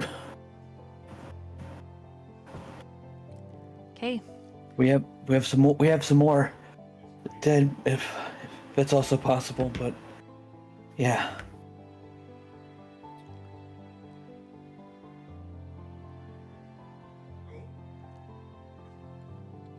Hold on there. I just realized that Seaweed actually made her athletic saving throw and Tyriel didn't. So Tyriel is the one that is quote unquote in a bag, and Seaweed is the one that's mostly put together. Mostly. So there's some baggage. Just because she's a bit slippery, but Círdan immediately tries to heal. And he shakes his head. This will take more work. Significant amount of time. Whatever we can do, I will sincerely appreciate it. Okay. One by one, you all come through. Until you're all standing there. And Círdan holds out his hand, and to Diego, he says, "Is this all of them?" Jormungandr Durch has not come through the portal. Durch, we still have one more and a large weasel. I think she was talking to me, not saying. Through. I'm sorry. Yeah, no worries. So I think I'm through, right? Yep, this is all of you are through. Yeah. Círdan's just asking Diego if he closes the portal now. Okay. Yeah. Jormunger's not back through yet. Okay. Yeah. How long can you hold it open? The longer I hold the portal, and he's speaking to all of you but looking mostly at Diego, the more likely a Nyxborn is to find this domain.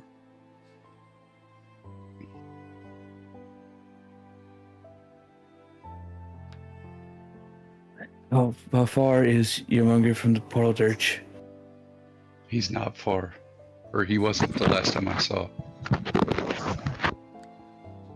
Could he get here in a few seconds? Maybe, but would he? Or would he stay and fight?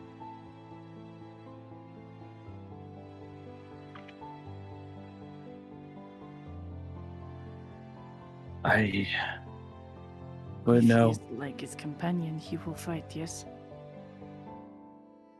Dirk nods his head. I think you can close it. Yeah. If you would, Círdan, please. Okay, Círdan nods. And then he calls over. He says, "Arin, see what you can do." And the young man that you went on the dragon bone heist with, Durch, steps into view with a swift nod and dressed like a Spartan, wielding a spear of pure light. He steps into the portal and Círdan closes it. The next hour rushes by swiftly. Each of you are given room in this home. You find it feels ethereal and so sad. Or maybe that's just the weight of the dead. Seaweed, Bingo, Tyriel are all put into a special chamber that is much like a hospital room, carefully arranged and tended to, while all of you are given your own rooms therein, told where to bathe, to find food should you need, and that Círdan will immediately go to work. Unless you wish for him to first start with Hippolyta. But the choice is yours. And he's mostly speaking to Diego. I think it'd be best if we start with the dead first. I feel like Hippolyta would want the same. Very well. I will need an hour. Completely undisturbed.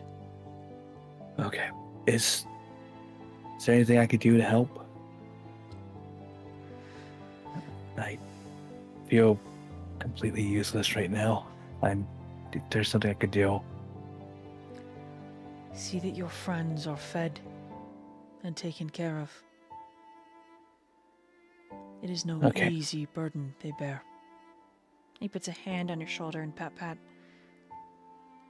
And he steps into this ritualistic chamber.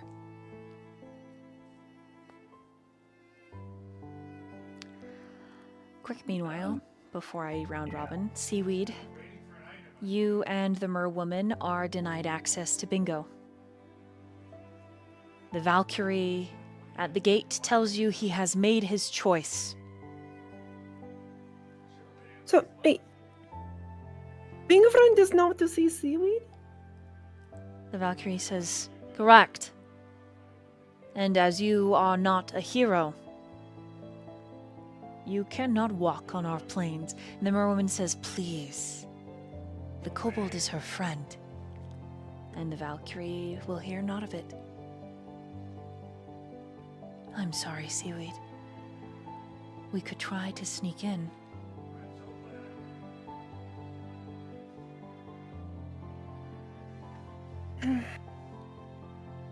I mean, Seaweed does look a little defeated, but like...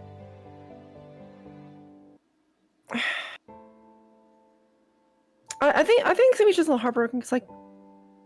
No one's really reviews, like, her friendship before that much, so...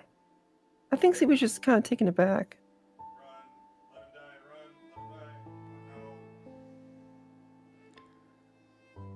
Friend. Oh, friend! Will the others... Can you see the others then? Will they block Seaweed as well? The merwoman looks at the Valkyrie, kind of narrows her eyes, and then looks back at Seaweed with a smile. Let's swim to them. Come. They're under the water? But they cannot... Big will drown! No, this is bad! Friend, about that in the they are very bad swimmers. They will drown. Also, Durch will drown. Then let's hurry to them. Come. And she begins to swim. Bad. Oh yes, Seaweed will panic swim. Okay. The bottom of the ocean. Not far from this island, there is a swirling light green vortex. She says they're through here. They're in the hole? They're in the hole. Yes. Why are they... Friend, your place is very weird. Why did you put Seaweed's friends in the hole? there's air on the other side. Oh, TheNatchan, that is very good. You're very smart.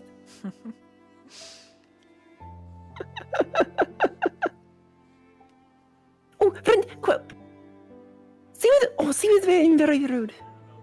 What is your name? I believe some mortals call me Poseida or Poseidon, depending on how I present myself. See, I guess I was confused at the prospect of like two different names. Like, which one do you want now? Which one do you like best?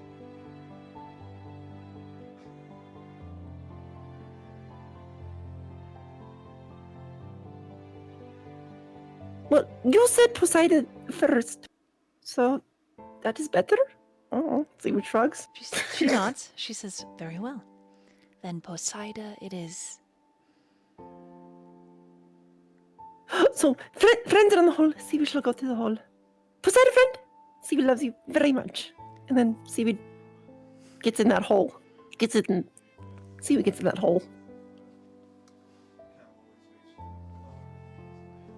Okay.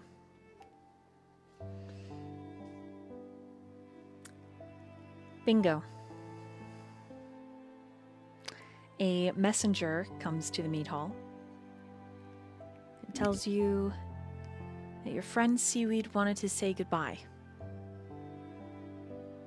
But as they do not worship the All-Father, they are not permitted.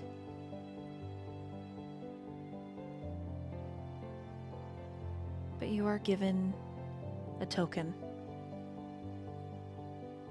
from the Lady of the Sea.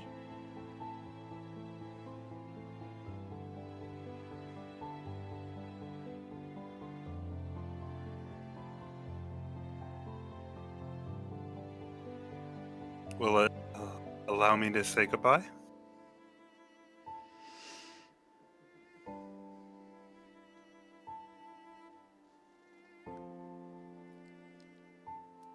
The messenger shakes his head. I'm a simple courier. All I can say is the ocean surrounding this island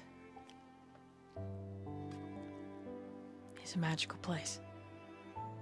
And if you drink the water, it won't kill you, because you're already dead. And he pats your back before disappearing into the crowd to give more letters.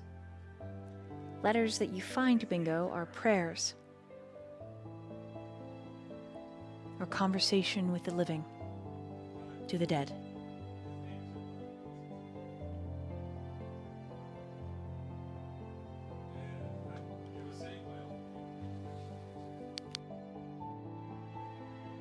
Bingo is very intrigued by that. And he'll wants to go out towards the beach and go near the ocean. Roll a stealth.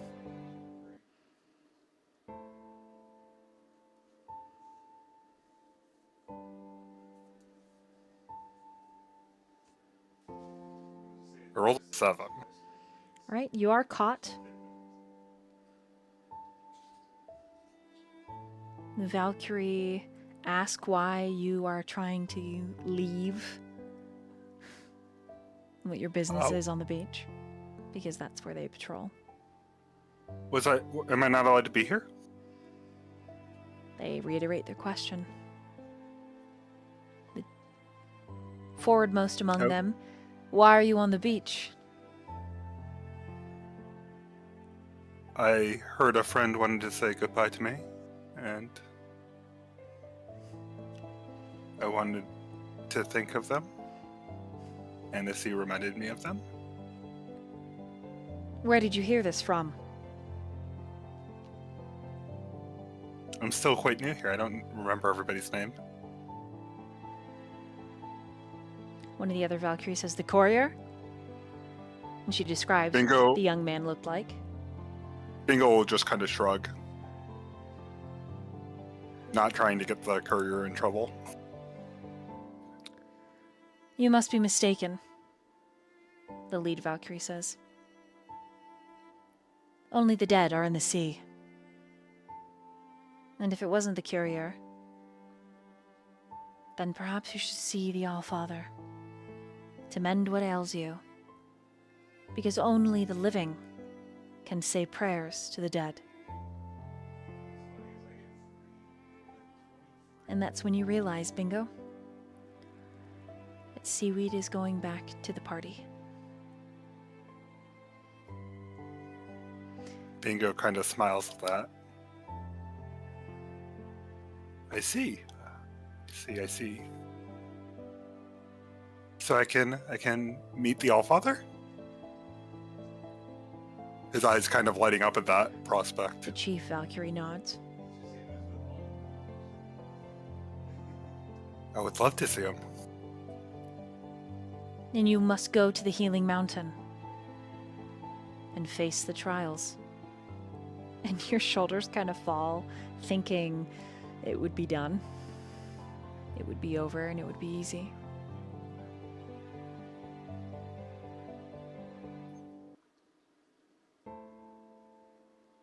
Just what I expect of the great god that I follow. She details to you a path that you must walk, a river you must drown in, find your sorrows, meet your grief and your guilt. And when you get to the peak, you will be stripped to nothing but your bare bones. And when you are raw and exposed, you will be ready in your truest form on the snowy mountaintop to meet the Allfather. And the Valkyries all surround you, and every single one puts a gentle hand on your shoulder.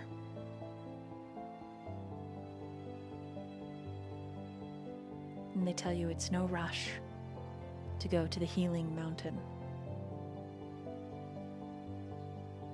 And then you also remember, Bingo, well, Luke, the player, if you drink the water, something fancy might happen, but you have to try and skitty bop bop past the Valkyrie, which is totally up to you. If I can sneak to it, I would. Do you actually want to sneak to it, or do you want to use a different skill that maybe you're really good at?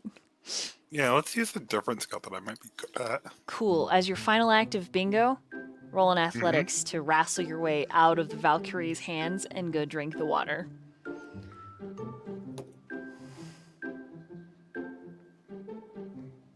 That is a 24. Or 23. My math is bad. Okay, you do. You manage to 1, 2, 3, ha ha ha ha, and then into the water. Just dive in and you start drinking. Gulp, gulp, gulp, gulp, gulp, gulp. Cool. I'll tell you what happens, but your ghost goes to the mortal realm. You just, and you're in a place you don't recognize, and everyone around you is sad. And you're not sad, but no one can see you. And you really hope this isn't permanent, because then you'll just be haunting the party forever. And wouldn't that be unfortunate? That would be unfortunate. Don't worry, there's a roll. Anyway! Rest of the party.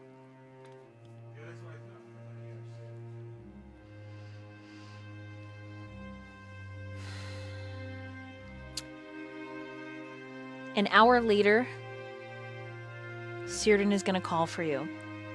But during that hour, I'm going to give everyone a chance to let me know what they're doing, of the 4 of you that survived. There's bath, there's food, there's sleep, there's wandering the grounds, anything that you could think of that your character would be able to do within the confines of this space. And we're going to start with Myyrion.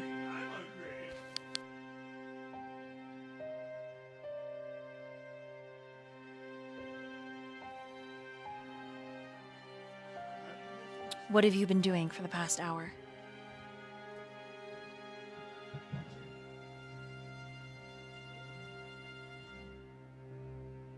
He would have taken the time to like first like clean Bingo's weapon and shield, and then tend to his own equipment and like clean himself off. Just try to be distracted from what actually happened. Okay. Anything else?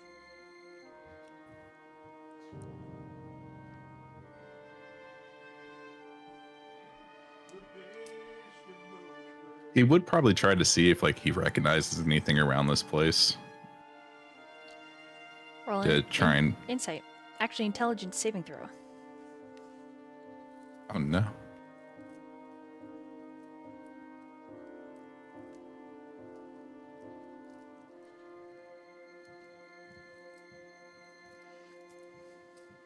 That is a 12.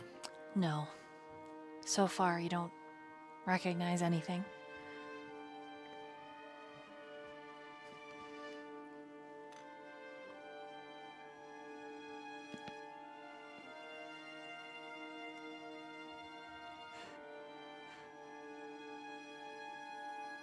Meanwhile, Diego, what do you do in that hour? He will just do what Sheridan suggested. He will go and grab like. They probably won't have much of an appetite, but he will grab like simple, like dried fruits and whatnot, something that won't get bad, and left out in the open, and give them to the party. And once doing that, we'll actually just go around and look, trying to distract himself with any sort of art that he has laying around. Like Círdan's art? Like you're looking for art that he has displayed or anything like that? Either his art or art he has displayed. Either or, just something to. Roll an investigation. Awesome. Awesome. That's at 18. Okay. You actually find a painting studio.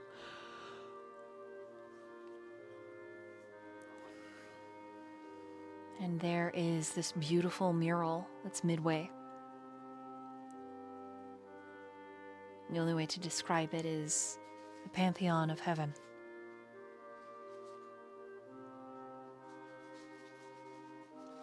But even then, it makes you ache.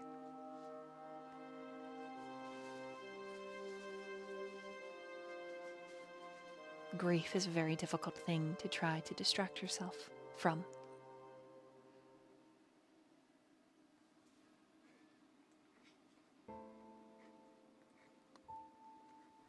All right, Durch.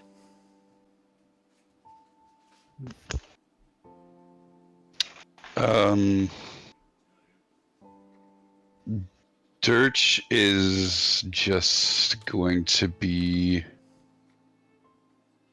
standing like at the container wherever Círdan's doing what he's doing. Okay, the door. You're like waiting outside the door. There's a bench. Yeah, he doesn't even notice the bench. But he's got like Seaweed's salt rock in his hand, and he's just kind of fumbling with it and fingering his little sachet locket thing.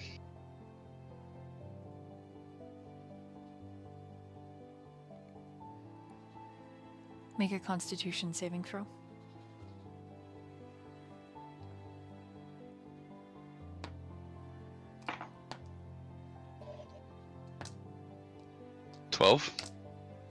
Everything aches. After an hour of just standing there, the tension in your jaw alone is firing off this blistering headache behind your eyes, forcing you to pull your mask off, your hood down so that you can breathe rub your eyes. You find yourself leaning against the wall and sliding down to your ass. And then the tears just roll. Silent but unyielding.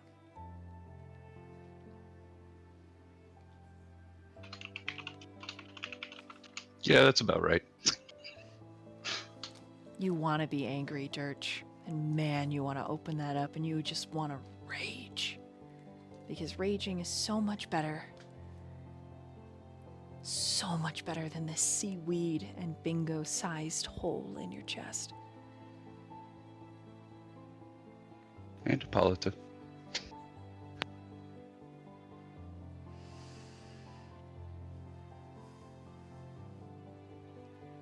Fakeen. What do you do that hour?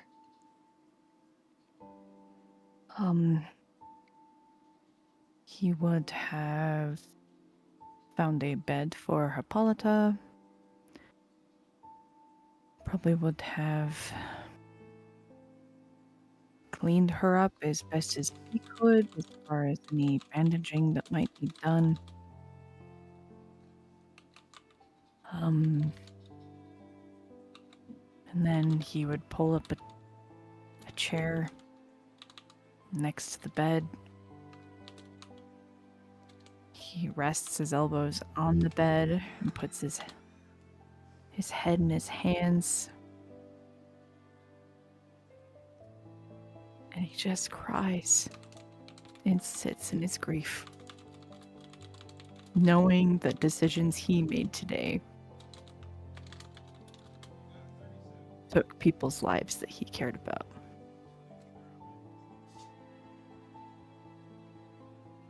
That's it.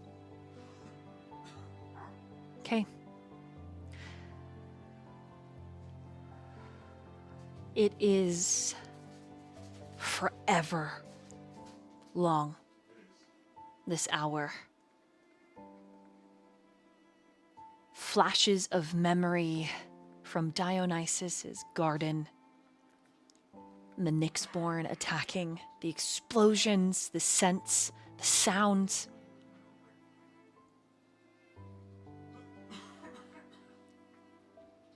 And when all of you are wrung,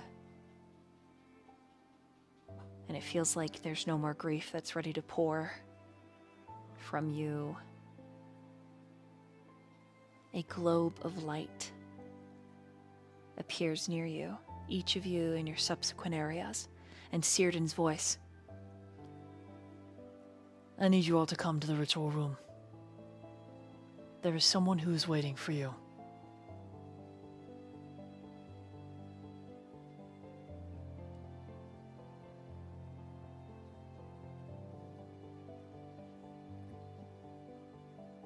Just someone?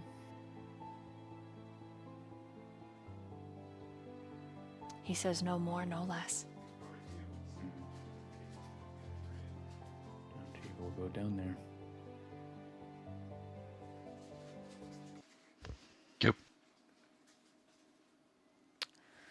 The door right in front of you, Durch, opens up, and you're actually going to be the first one to see. All right, Amber, go ahead and describe your new character, please. Okay, so y'all see, come in the room. There. Nah, it's just seaweed.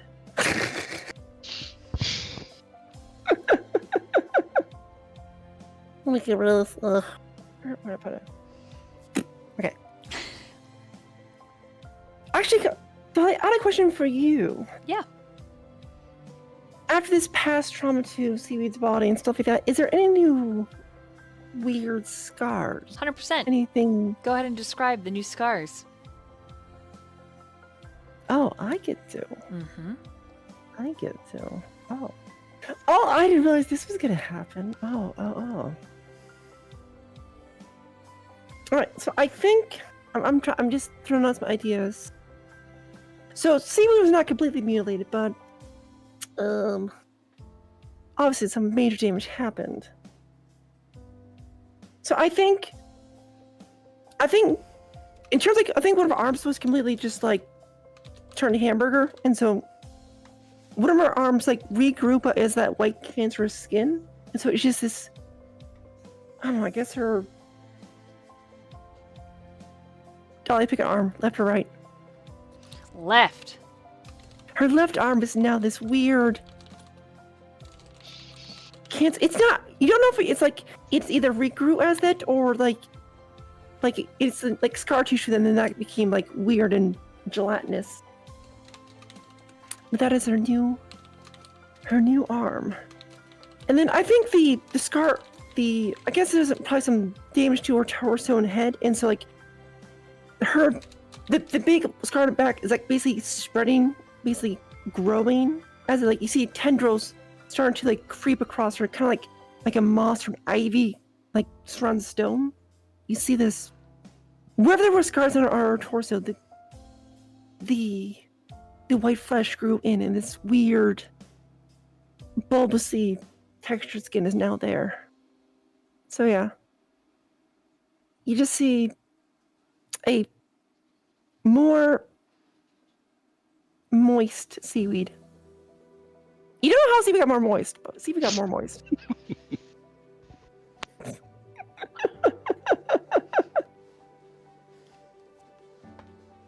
But yeah. Okay. So Seaweed sits up Durch. You're the first one to see her.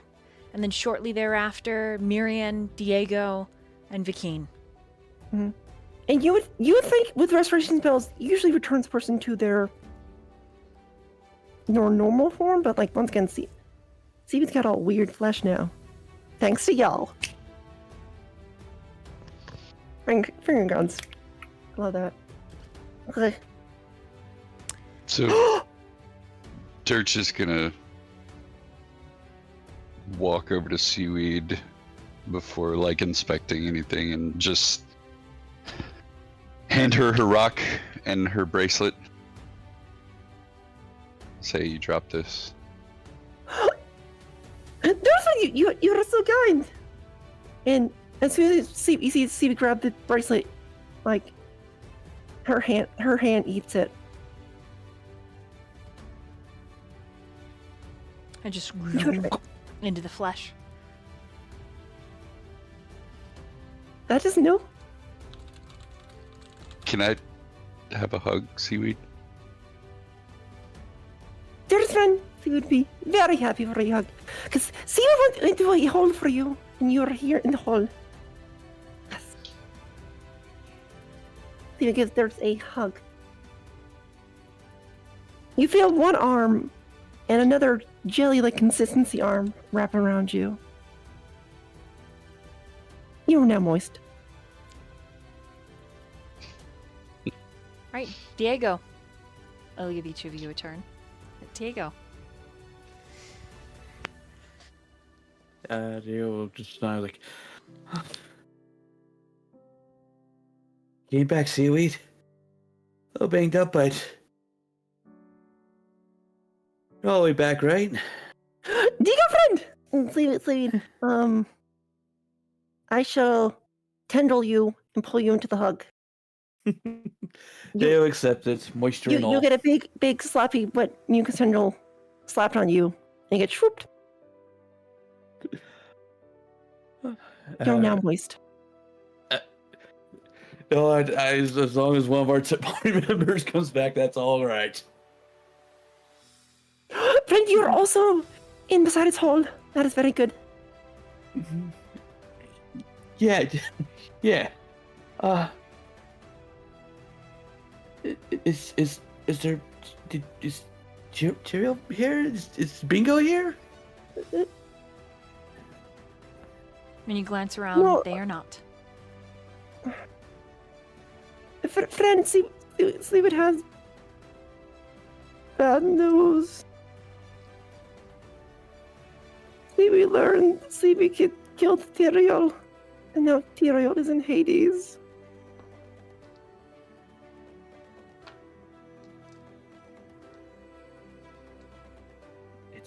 It's all right. You're So not if the we one that did that. Hmm? From the door, he just says, "You're not the one that did that. That is my fault, not yours." Bikini, you did what you thought was right. And And it you was were doing wrong. No one here did anything wrong. Everything we did was to save those around us. We did what we could, You and we did thought that. was right. You did that in the hope that he will live. If you didn't do anything, he would have still been in that same awful position. But if I'm understanding this right, does that mean if we go to Hades, does that mean we can get Tyriel back? Myyrion, what do you do?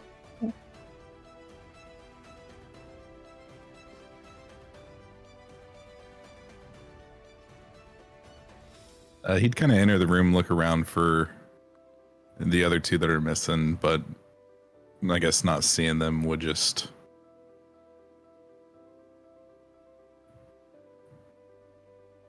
kind of sigh a little defeated and then stay near the door. Okay. Cyrdan is standing in the corner of the room. So if anyone would like to ask him, now is the time. Yes, and Tyriel friend is sadly in the Hades. But he was captured. Seaweed was shown in pictures, drawings. Tyriel was on all fours. He was bound by a rope. It's very scary. There was a big figure, more muscular than Myyrion friend. That does sound terrifying. That's right. Sheridan, would this? Can we still bring Tyriel back if we go and free him, or is this one of those bonds that gods seem to like doing? All Cyrdan says is, "I will see what can be done." And with a wave of his hand, a door appears, like the stone grinding, and it opens up, and you can see that Bingo is in the next room. He says, "I will attend to your next friend. I will be another hour." Alright. I don't know what we could do to thank you for this, but with that friend that you're trying to help, if there's anything I could do too, it's the least I can do. He speaks over his shoulder. If your friend chooses not to return, that is their choice. If they can, my magics are powerful enough to see that they do. At least then it was his own choice. He just nods. And you lay these with him. Myyrion will kind of approach him and hand him the clean shield and weapon. There's a very, very soft, rare smile. Come. You may tend to your own dead. I would not take that honor from you.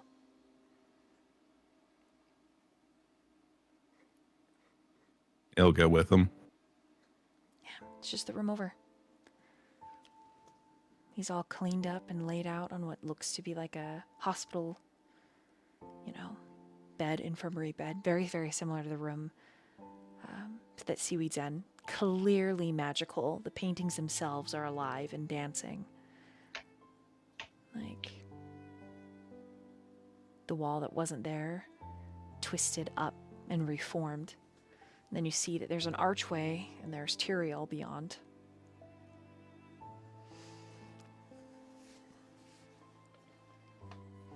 And he allows you to lay them near him before he begins to work.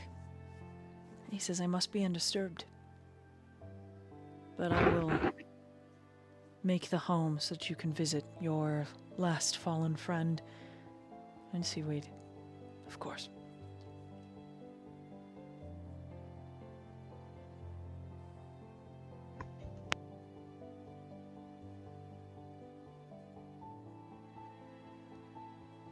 And I guess with that, Myyrion would just quietly lay the sword and shield, not the weapon and shield in such a way that it shows respect for Bingo. Okay. And then he'll just like back off and give Cyrodiil the room. Cyrodiil has left the doorway between Bingo and Seaweed's room as an archway. So if anyone wants to pass and see, and even then go beyond to the room Tyriel's in, you're welcome to. Kind of like tending to him before he gets started. Correct. Yeah. Mind you, Tyriel has been prestidigitated and slightly mended, but not completely. Cyrodiil has not got to him yet. Diego would like to go to Tyriel's room. Okay. And when looking at his body, he'll take a hold of his arm and put the locket in there in his hand and close his hand over the locket and place it over his heart. And I'll say, we can talk about this when you're ready.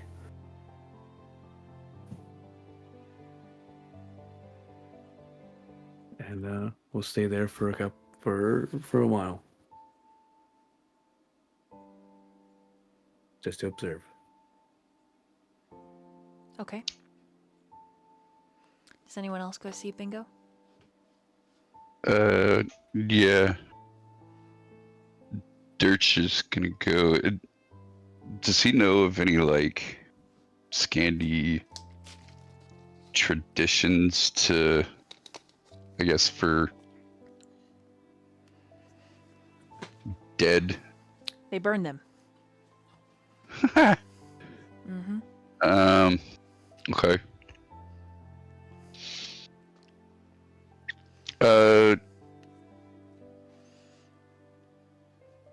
Really all that he has is a necklace that he kind of picked up from somebody. So he's gonna kind of put it in his hand and just say, "Come back to us, bud. We need you, old man." And then he'll head out. I just need to know, anyone else in the party go to see Bingo? I think Vakeen goes to see him, but he doesn't have words. Gotcha. He's too upset in general. Okay, what about Seaweed? Seaweed's sad that Bingo didn't want to see Seaweed. So. Seaweed's not, yeah. Seaweed was told Bingo doesn't want to see a Seaweed, so Seaweed is sad about that. Ah, drama. Okay, and Diego? Of course, Diego will. Okay. Of course, not. He won't go near Bingo in the hopes that he will come back. You know, just give him certain space, but will be at Bingo's room after being in Tyriel's room for a while. Okay. So at one point, all of you converge in Bingo's room before Cyrodiil starts the process. And Luke, you manifest as a specter. You get to say your last farewell.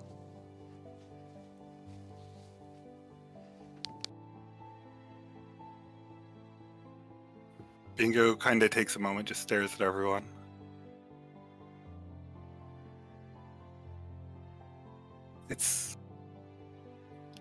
I'm happy Seaweed's back.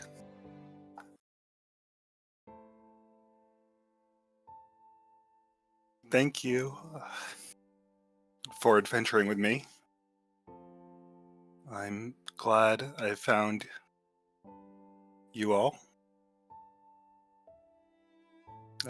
Please look after Hippolyta for me.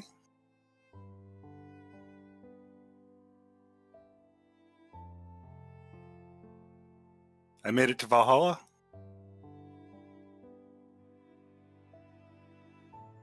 I'm sorry. I'm tired.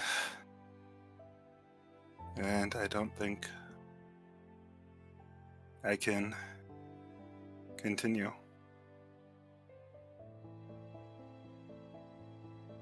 I'm sorry to put you all through this.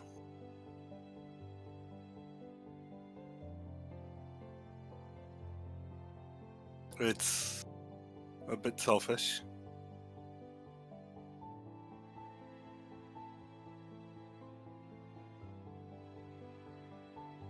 And he'll kind of just look down, kind of sad.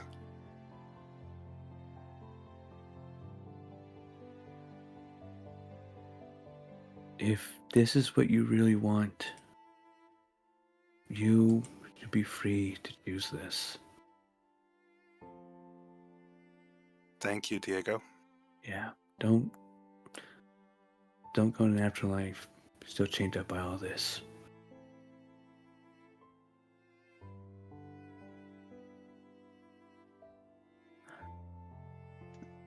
I'm glad you made it to Valhalla, brother.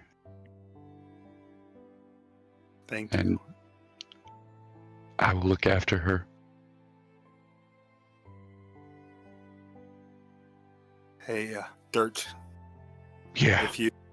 If you run into Jorgamunder, I don't think he's going down to that Nyxborn. Take care of him for me.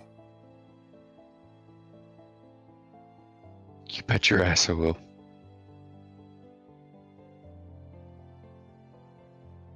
Bingo will also slightly go over to Vikeen and kind of motion him to like bend over as he wants to tell him something in private.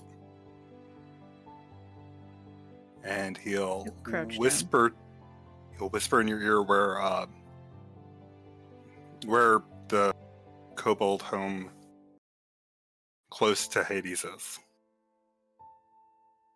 because he remembered that you wanted to go there or get. True. He did want to go there. Thank you, my friend. Thank you. He'll go over to Seaweed. Hmm? It seems like some Valkyries said some mean things to you. I would have They loved told to see Seaweed you you in do not Valhalla. wish to see Seaweed. They're all like, they just wanted to keep people out. It's like, it's hard to get into Valhalla, and they're trying to keep it hard to. I'm sorry. So you do not wish to not see Seaweed? We're friends. I always want to see Seaweed. Bingo friend, you are very nice. You're the nicest. Seaweed tries to hug you. Bingo will try to hug you back. I guess I just hug nothing awkwardly. You pass through air.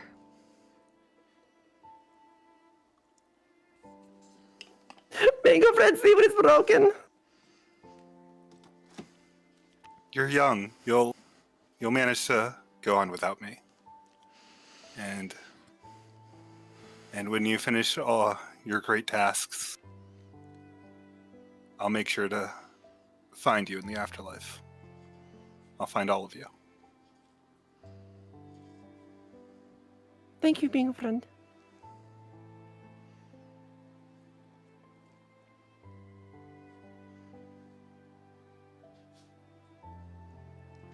Myyrion, did you get to say something?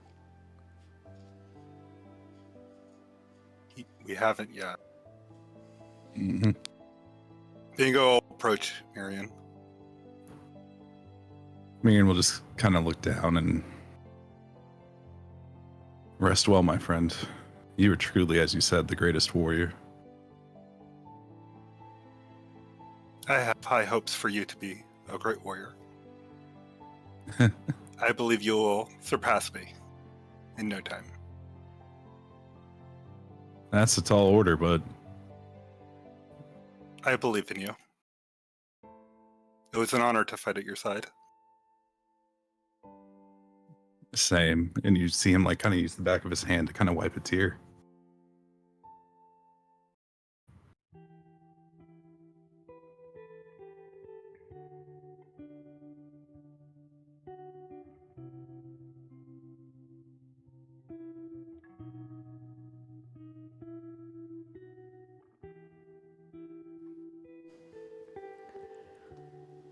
Right, anything else? Hippolyta's not there, is she? She's too sick. Bingo will just smile and know his time is done. And be thankful for the chance to say goodbye to all of his friends. Is there anything you want me to tell her when she wakes up? Tell her that I loved her as if she was my own child.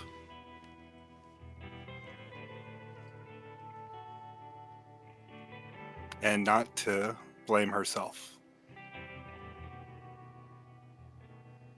It was just my time.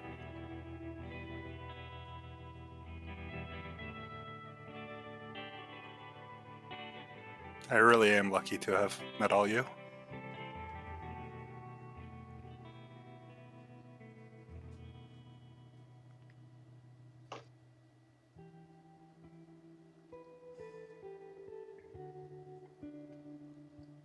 You hear a voice that says it is time. Bingo will just nod to that. As he turns, his specter fades. And all of you are left standing with your friend's remains.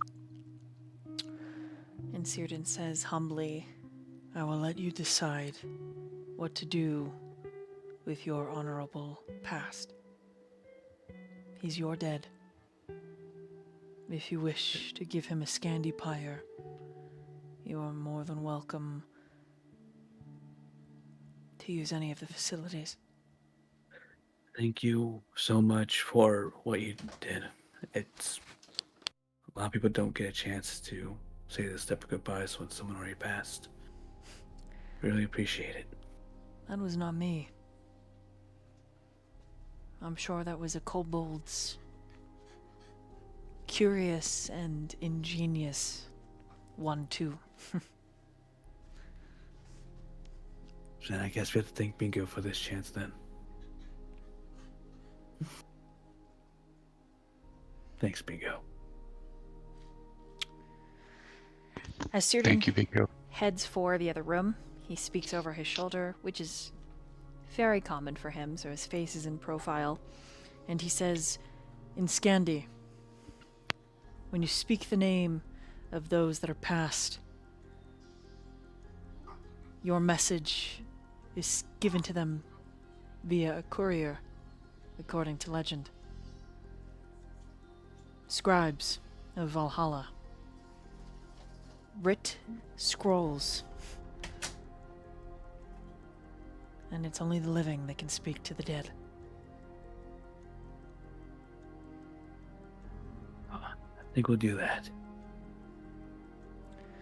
I will see what can be done about this friend. and he steps into the room with Tyriel. And as he does, anybody with a passive perception of at least a 10, he removes his own jewelry to perform the spell. So Seaweed does not see this. Can I insight that? Roll an insight. Sure. With a perception of at least 10, you see that he removes the necklace and the earrings. 21. These spells are costly. And he wears gems of pure starlight. Before any of you have a chance to say anything, the necklace and the 2 earrings turn into stardust that he weaves in the air over Tyriel. And a door grows, blocking your vision and him into a quiet and concealed chamber that he may work.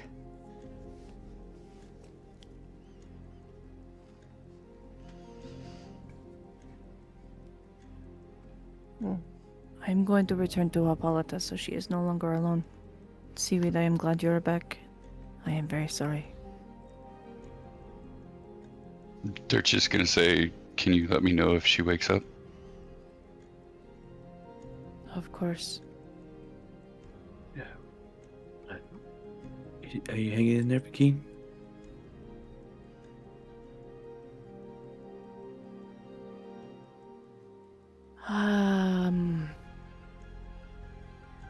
It will pass. Like all my other griefs, it will pass. I just need time. Okay.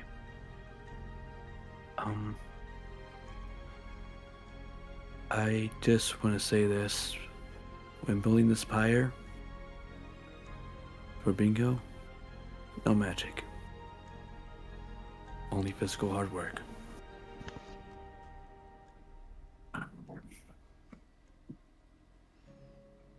I don't have magic to build it. I wouldn't either, honestly, if I were working on it, so. I simply just want to put it out there. You may have a trick or two I don't know about. Manual labor all the way. Mm-hmm. All right, let's get to work. Before Myyrion leaves, you'd see him go over to Bingo's body and just place 2 gold coins next to him.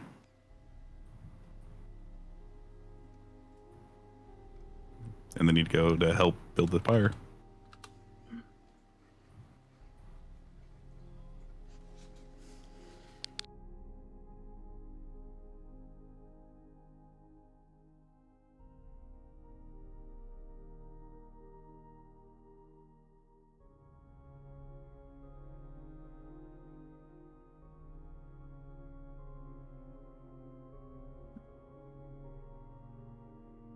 So, we'd roll for pyre.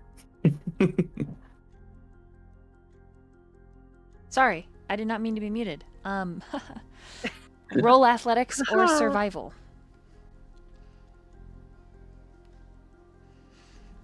Yeah, athletics for me.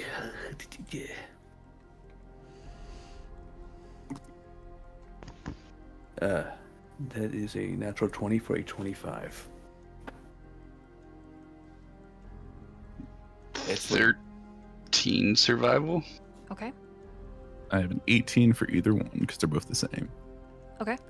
So those of you that rolled athletics, it's actually cutting the wood, stripping it down, making sure it's dry enough that it will burn, finding everything that you need to bind it to form a bed. For the survivals, it's searching around the premises to find oil. And paper. And funerary wrappings.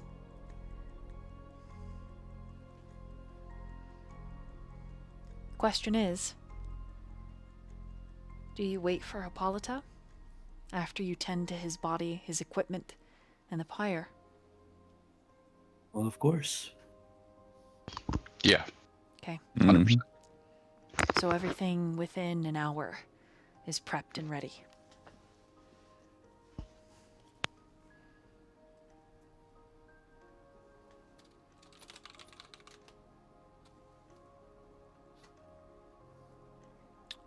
Quick round robin for this last hour. Seaweed. What do you do? I think when Seaweed hears about Hippolyta, Steve's gonna go see her. Give her a hug.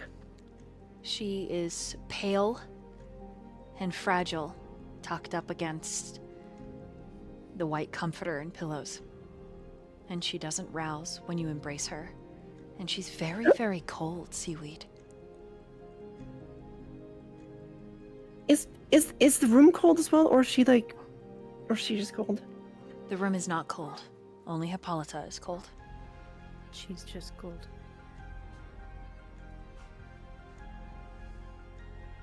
Father friend? Are you okay? She doesn't wake.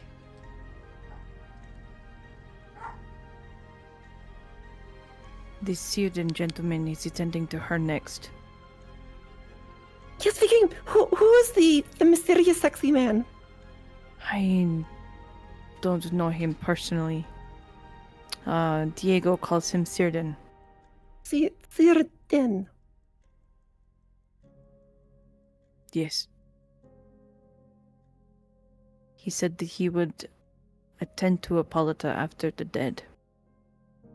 I'm just doing what I can to keep her as comfortable as possible until then. Wait, but what is this sexy man doing to Tyriel? I don't know. The sexy If man he's- doing mysterious things to Tyriel's body? That is very rude. If he's probably trying to mend Tyriel's body because it was quite damaged. Oh, It appears that we are going to have to go save his soul from Hades. for a second there, she was very worried that the sexy man was doing weird things to Tyriel. He doesn't strike me as the type to do weird things to the deceased. So you're saying that the what is his name again? Sirin? Círdan. Círdan is giving Tyriel the good touch. That is very good to hear. Yes. Tyriel likes the good touch. Yes. He is mending his body. At least, I imagine. I don't know what all he can do if Tyriel's soul is trapped in Hades. Yes. There was a big demon who had Tyriel on a leash. It's very weird. Because Tyriel usually likes leashes, but Tyriel seemed very scared then.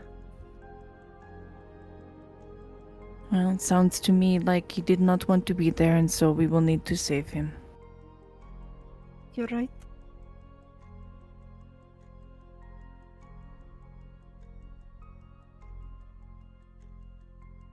I guess Seaweed just looks kind of disheartened that, I don't know. My pulse is all messed up. Seaweed couldn't save her, so she's all like, nah.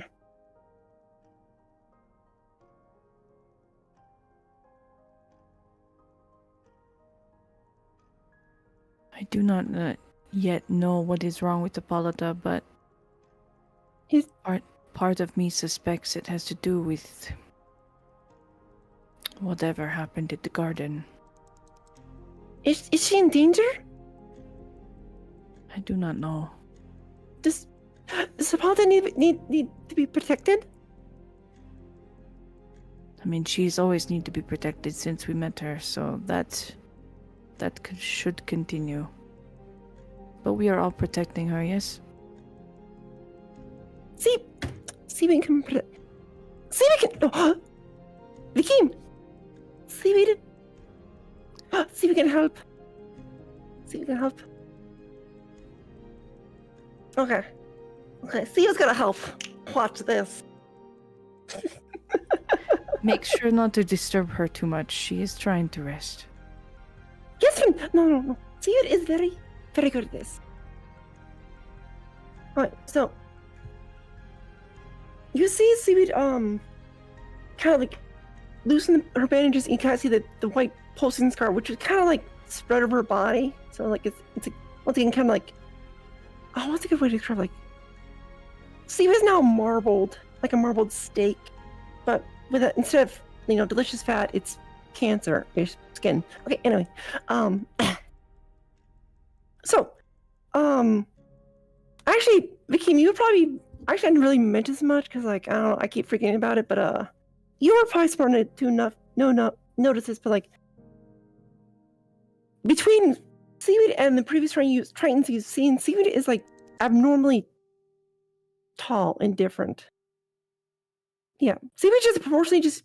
Tritons are usually about like 5 feet. Seaweed's doing about a good 6 feet ish, and then she's also missing her dorsal fin, so like that's why there's a big scar there. Anyway, because the flesh on her back is so concave because it was ripped off, it's actually like whenever you Seaweed breathes, you can actually see the flesh on her back kind of like expand and contrast slightly. And so Seaweed starts to take these deep breaths and like focusing, and soon you see like a little bubble kind of like form on her back.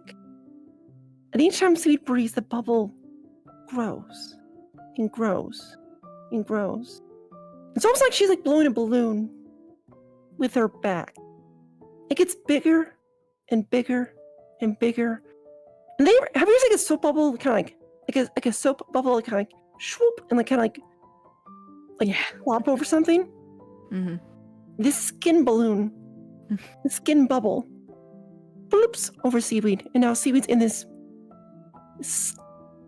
like almost stretched skin thin like bubble, and continues to expand and grow and grow, and everything around her as the skin begins to grow, it like swoops over different things and it begins to continue to grow and grow and grow. And then, are you standing next to Seaweed? I mean, he's sitting right next to the bed, so I imagine if you're right there, yeah, he's sitting next to her. Yeah, so you feel this like this skin begin to press up against you, and like then it gets to like plopping like across, like begins to swoop you in. You feel it feels like wet fingers, like or wet. I don't know how to describe it. It's just this weird swoop, like light brushing sensation as like the skin bubble like envelops you as well, and then envelops the table, and then envelops Hippolyta, and it grows and grows. And as Seaweed is in this bubble, you notice the bubble that's on her back is now kind of like an umbilical cord to the larger bubble above her. And it's so thin, it's almost transparent. It is very... As weird as it seems, it's actually cozy. It's actually cozy in here. It's weird. And I shall ritualistically cast Lemon's tiny hut. We're in a tiny hut made of Out of my skin. Seaweed's skin bubble. Good. Yes. So essentially, after Seaweed finishes, Seaweed goes up to Hippolyta. You can see the umbilical cord that goes from her back to the flesh, to the skin sack. Good. I'm reading Grace. Normally, this would really disgust Vakeen, but he's like so low in his emotions right now, he just doesn't react. He just accepts it like, well, here we are. Mm-hmm. Yeah. So it just is. It's 10 foot. So it's 20 feet across. Diameter. Bubble. It's quite cozy in here. Yeah. It's warm. It's pleasant. It's a little damp, but it's like a sauna. Not quite a sauna, but it's like, I don't know, like after like a warm rain. It's not like damp, but it's like a nice humid temperature. Yeah.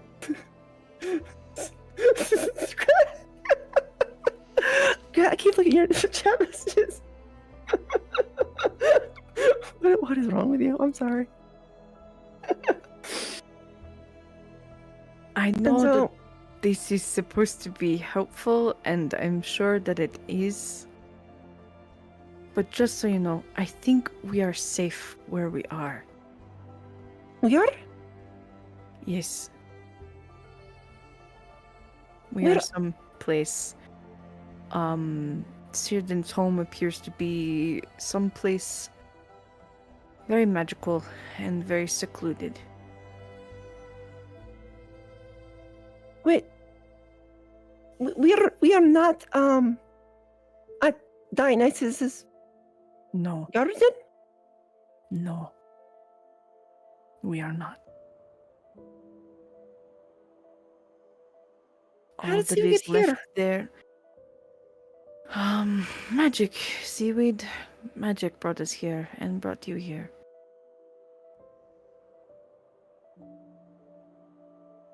Okay.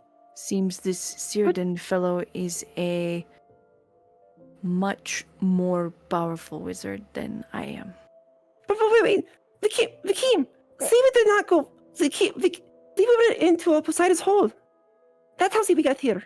Right, and the magic of that hole, wherever it is you came from, delivered Yeah, it's- you here. Beside it was her hole. Seaweed went into her hole. Well, that is Let's be not here. the route that we took. You're not going to Beside's hole too? No, we did not. Huh.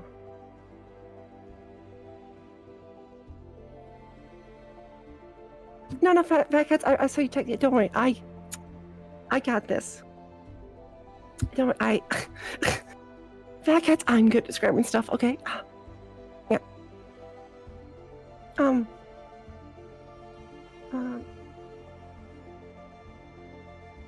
Seaweed knows we are safe, but Seaweed failed before, and Seaweed does not wish to fail now.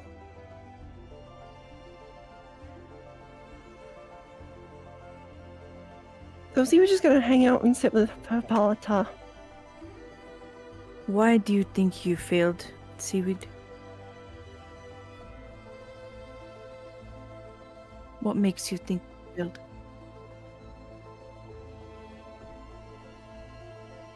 Well, Seaweed tried to help you save Hippolyta, but then Seaweed disappeared. And then Seaweed killed Tyriel. Seaweed disappeared because I made a decision. I cast a spell to put you in the direction of Tyriel in hopes that we could save both Hippolyta and Tyriel. It is my spell that initially got you killed. Tyriel might have been killed either way, I do not know, but the point is, you did not fail, Seaweed.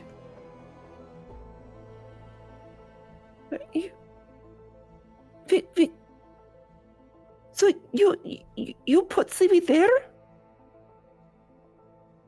I put you there because I thought maybe because you were flying at the time that you might be able to catch him. I didn't. I calculated it wrong and I made a mistake. And I'm sorry.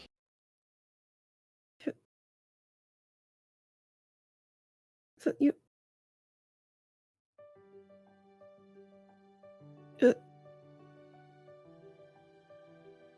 Yeah, Seaweed's struggling with a bunch of emotion right now. So you stopped Seaweed from helping Hippolyta, and you Seaweed to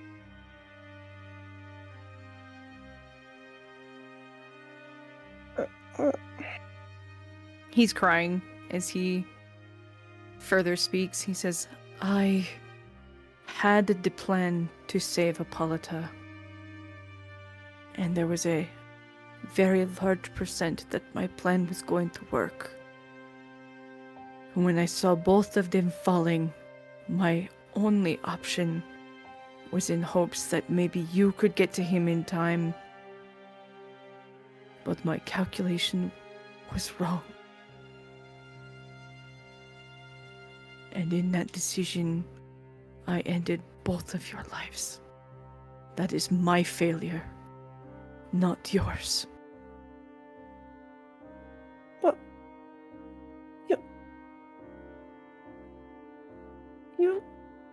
they became you. Are you saying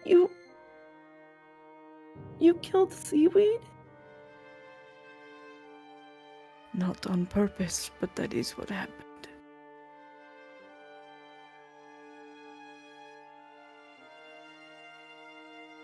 I never intentionally would have done that. If I had known what the outcome would be, I took a risk, and it was wrong. You risked Seaweed.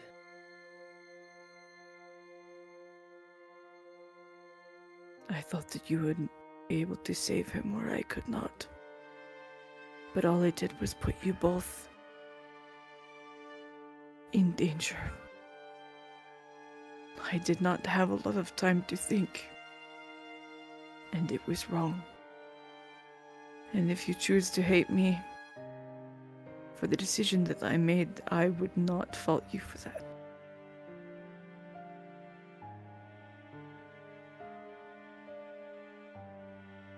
Yeah, I guess Seaweed's just, anxiously, like, fiddling with, like, whatever, I don't know, her clothes or something, just fidgeting.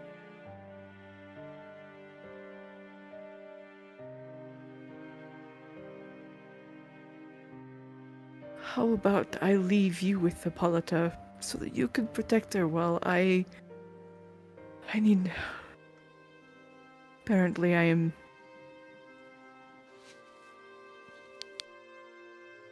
Just stay with her, okay? Seaweed just nods. He just looks at the floor. And he stands up and he leaves the room.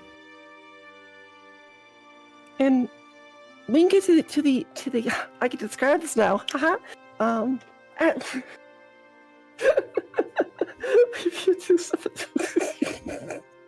Great. I love your messages in text. They're great. I love them. Okay. Yeah. So when you get to the I'm sorry. Okay. So when you get to the outer edges of the skin wall, and when you start to you instantly reach your hand out, and it looks like what's the best way to describe it? Essentially, there starts kind of like a crease forms, kind of like a ripple, and then it kind of like a sphincter opens for you. Good. You go through the sphincter.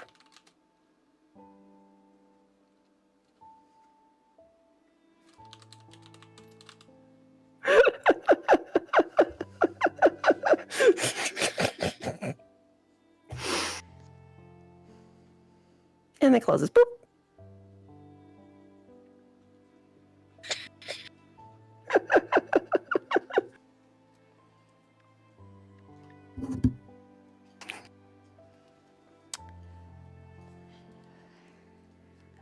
Meanwhile, Myyrion, what are you doing?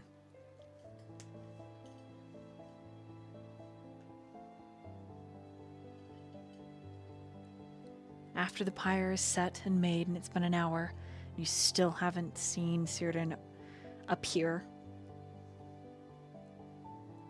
What do you do?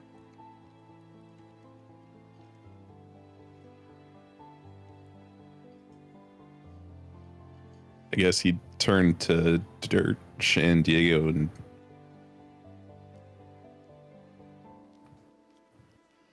I guess these things take a bit. You did say an hour, right? I dropped out of Strixhaven. I wouldn't know.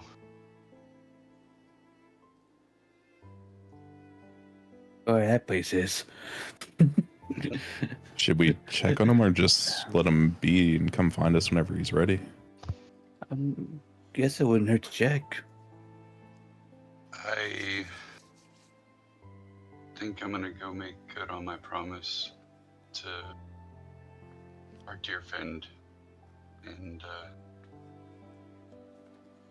go see if there's anything I can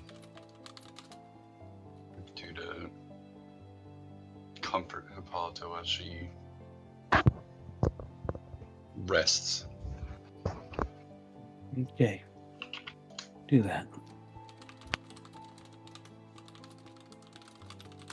Yeah, I guess let us know if anything's changed. For sure.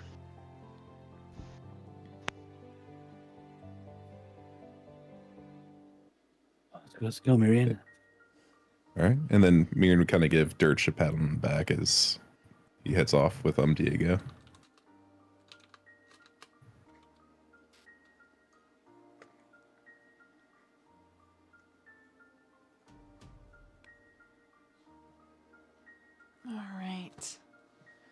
So you guys head to that door. Roll perception checks, both of you.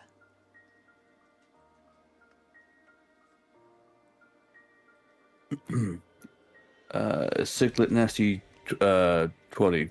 30 20. 18. Okay. There is heat coming from behind the door. And you can hear a language spoken from beyond the wooden... The wooden word is leaving me. Oh no.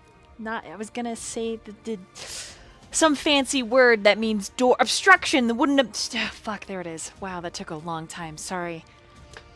Do either of you speak Infernal? Nope. Well, not me. Mm-mm. Neither of you speak it? Rip. No, I don't think it's something he'd know. Dirt's just left. Okay. Someone is speaking to Círdan in Infernal, and then he returns in kind. You hear maybe a quarter of the conversation, and then below the door there is smoke and a flash. And then it sounds as if Círdan has been thrown across the room, and he slams into a wall, and there's clattering and grunting on the other side. What do you do? A wind. Okay. Tyriel remains unharmed. He looks revived. Or just asleep. But you know better than that.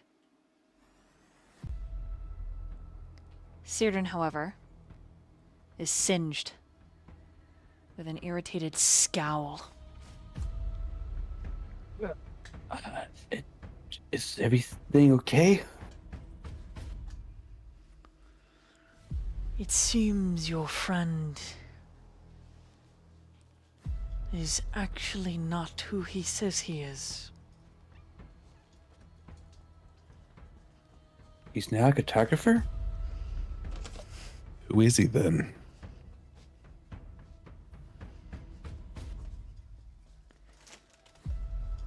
He goes by many names.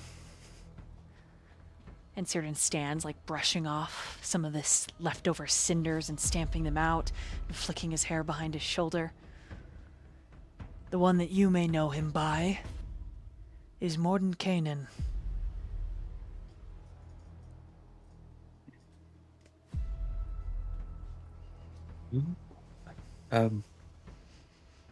Is that bad? It's trouble, to say the least. Because he is just a fraction of the conscience of that fucking wizard. Wait, fraction? Like, he's simply a small part of him? Correct. Mordenkainen thought it would be fun to put a contingency on his own consciousness, and therefore allow it to grow and gain its own soul. And now it is in a contract that even I cannot outbargain.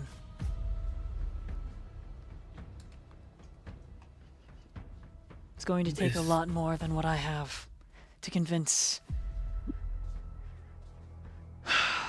Asmodeus and Hades to release him. Wait, both? He is a multi-souled individual, thanks to his very large, smooth brain. And you can tell that there is some personal vendetta here between these two wizards.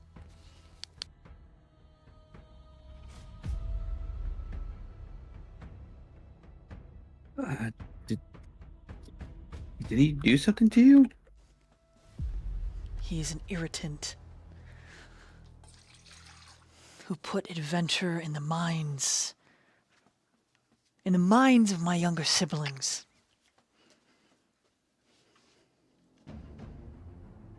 and their lives have turned to chaos because Mordenkainen believes in the idea of fun and chaos. He believes that law is willy-nilly at best, only to be followed when it benefits you, where I disagree. Laws should be upheld by those who are strong, so that the weak may flourish, and the strong alike. It is a meticulous balance, and it is one that Mordenkainen brings mockery to. And so does my sweet younger sister and my, Lord help him, younger brother. But no, I don't hate Mordenkainen. But I am irritated that the devil got the upper hand on me. And then you notice the blood on his wide sleeve that he's positioned to sort of try and hide, but he has absolutely been stabbed in his right side. Oh, yeah, Diego will heal that. I gotta cure wounds, and... Don't bother. Normal healing cannot fix what devil iron has done to the flesh.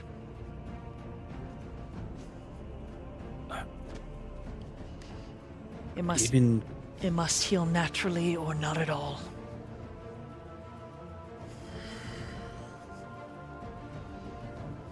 I appreciate you doing all this.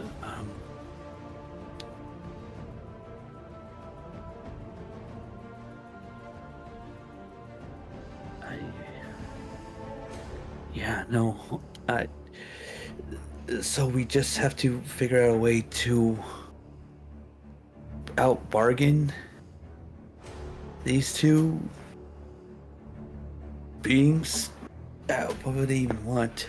Hades, you can take a challenge to. Asmodeus, I know not. I am good with law. But it is I who have failed you. I haven't. You did everything you could.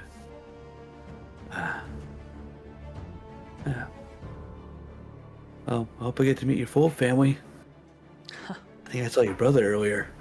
My brother is fine. My sister believes in anarchy and death.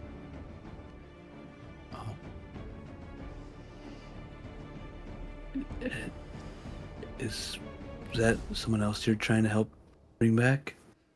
I have tried for millennia to return her to a semblance of understanding. I fear there is little I can do. But let's not get caught up in my family drama. We have some choices here. How important is this friend to you? Very. And he looks at Myyrion. I dragged him into this. I have to get him back out. So even though he is only a quarter of a conscience that happens to have gained a soul, his life, you are willing to fight for. Yes. And then he looks at Diego. Doesn't matter if he was a quarter of a person. He's fully Tyriel.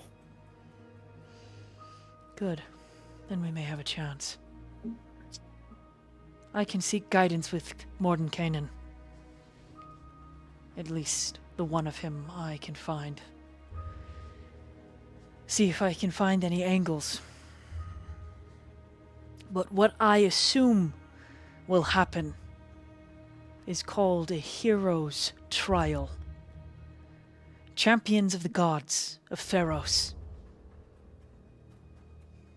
go through this process to meet their deity face to face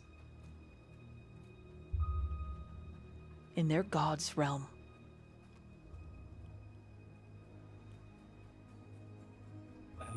What about those of us who don't necessarily follow a god? Do we just go to a personal trial? He thinks for a moment.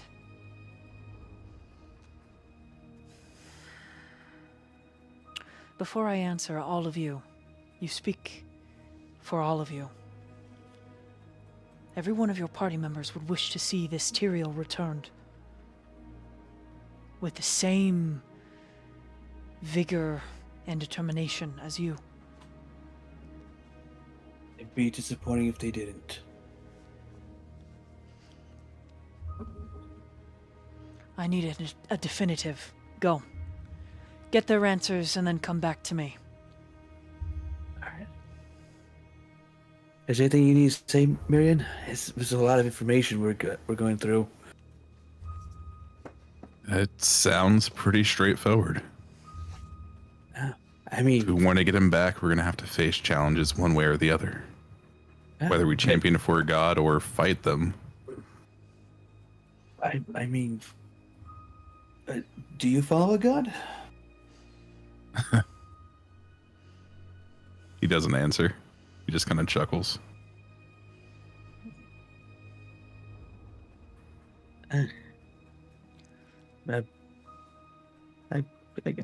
I guess that just means you're neutral on them. I'm sort of the same. Don't be nice and whatnot. Anywho, shall we go Gary one and tell him? Yeah, I assume we go to Hippolyta. Yep, and you'll find Seaweed and I assume Durch. Yep. Okay. Vikeen is nowhere to be seen. It's just the two of them and sleeping Hippolyta.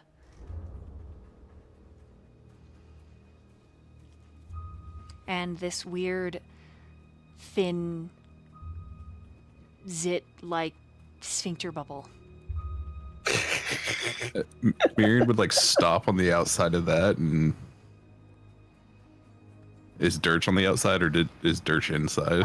He's not in yet. No, it's like he walked into it, bounced off the wall, and then maybe Seaweed made it visible, sort of thing. Yeah, the thing is, like, when I technically, according to the spell's description, It's an when you can't see it. If you're on the area, you can't enter. Yeah. So literally, it would have been like Durch coming in, panic, panic, panic, and Seaweed being like, "Oh, hey, Durch," and then the butthole opens. And that's when you and Diego show up as the zit is inverting into the pore. Jesus Christ.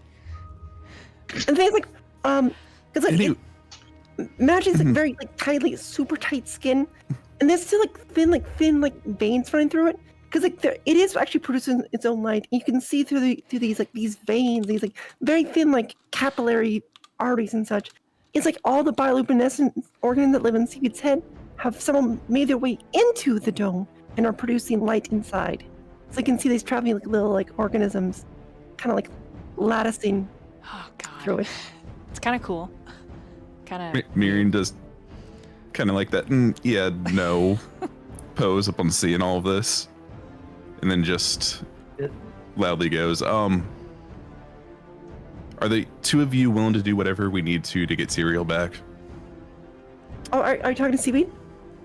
Yeah, to Seaweed and Durch.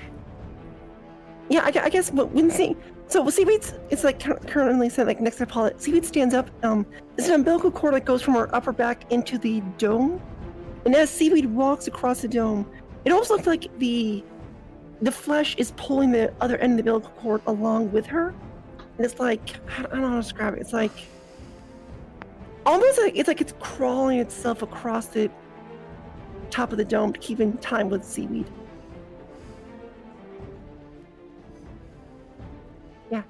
What does it smell like? I'm sorry, I gotta ask. Oh God. You had to ask. I would say it's supposed to be a comfortable space. So it smells good. So I would say like a sea breeze. Yeah, a sea breeze. Sea breeze, okay. Little salty, little breezy. Mojitos on the park. Okay, cool. Yeah. Mm. Does that hurt, Seaweed? Do you need someone to kill you? Oh no, this is actually very strong. You could see it pokes it. It is very, very strong. You wish to poke it? I want to say no, but my morbid curiosity says yes. Theo poked it. It is incredibly hard. Like, Ugh. yeah, like, as soon as you touch it, it's almost as if like the skin like condenses where you touch and it becomes impermeable. So wherever you poke, it just like the skin kind of like pulls itself together into like a kind of like a little disc or puck and like blocks your finger from touching. Oh god. I just, it's like, you know that thing you do when you slam the door up with the side of your fist? You start to think, oh! Oh god. Wait, okay, but going back to what Myyrion was saying, do you and Durch and Seaweed, are you both willing to go the distance for Tyriel?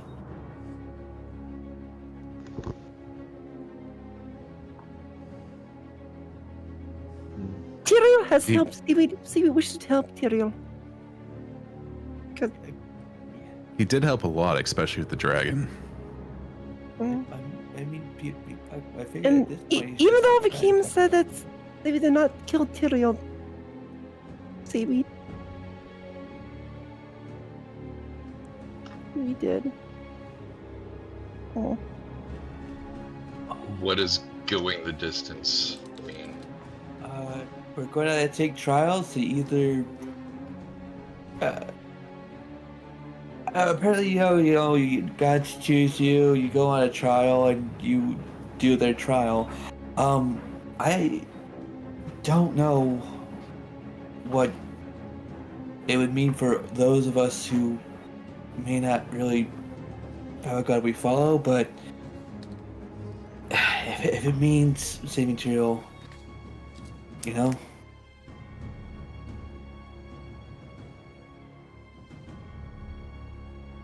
You see Durch kind of take up the spot where Keen was, and just kind of reach out and hold Hippolyta's hand, and without looking, he's gonna kind of say under his breath, "Ares will die." Yes. I'm okay. Or, yes, I will.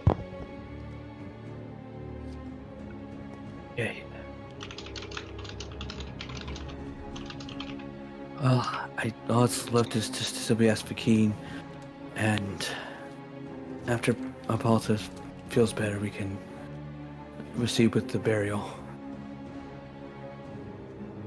So I think Vakeen would say yes, but you know. I can go find Vakeen. If you want to Seaweed is stay stuck here. inside the biscuit. Stuck in here. Yes. You can see it's Seaweed tries to leave the umbilical cord kind of tugs on her, and she like, unless she dispels the dome, she cannot leave.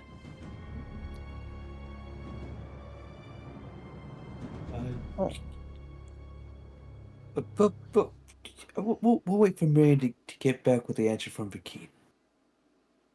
And you figure this. Me and Durch will help you figure this mess out. Seaweed shall watch Hippolyta. Yes. Okay. So I guess Myyrion will leave and go try to find Okay. Vakeen. Go ahead and roll an investigation.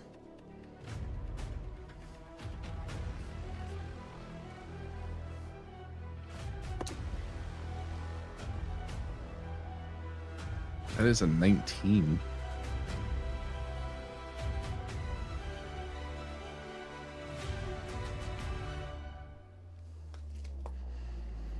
Vakeen, where did you go to hide? Gosh, I mean, he doesn't know the place, so he would have.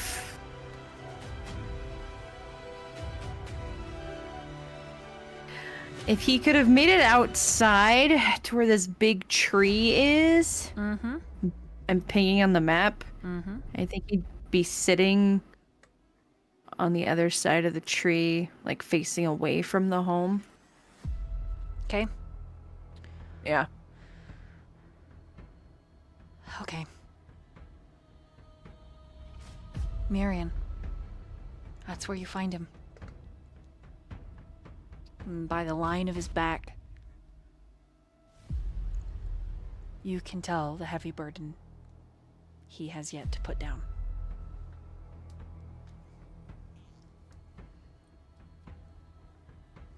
Myyrion would call out from a little bit away as to not startle Vikeen. Just be like, Vikeen, calling out to him and then approach.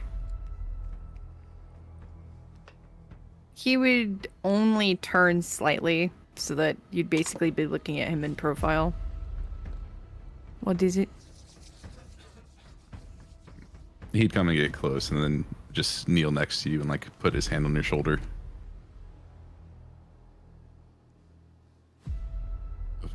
What is bothering you?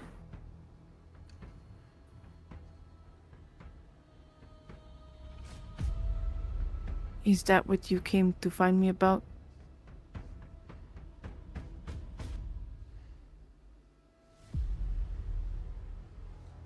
Or was there something else? He shakes his head and there is something else, but I'd like to know that first.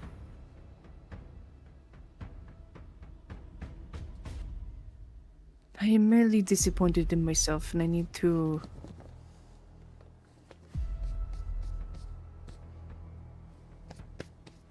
rethink my actions. My decision either harmed or killed people today. And Seaweed feels as if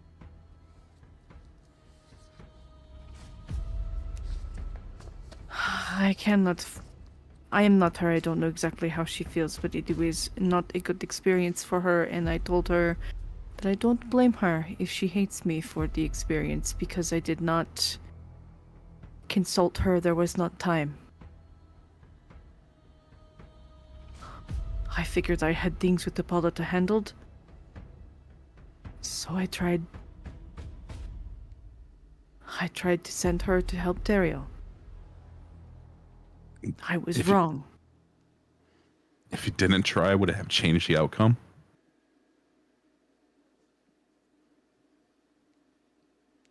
It would have changed the outcome for Seaweed. She would not feel used.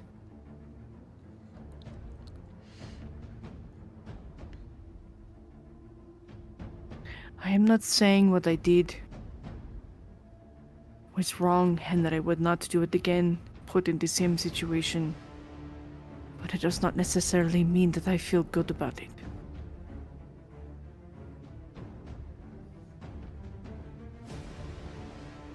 There was a major change in my life recently, and I feel like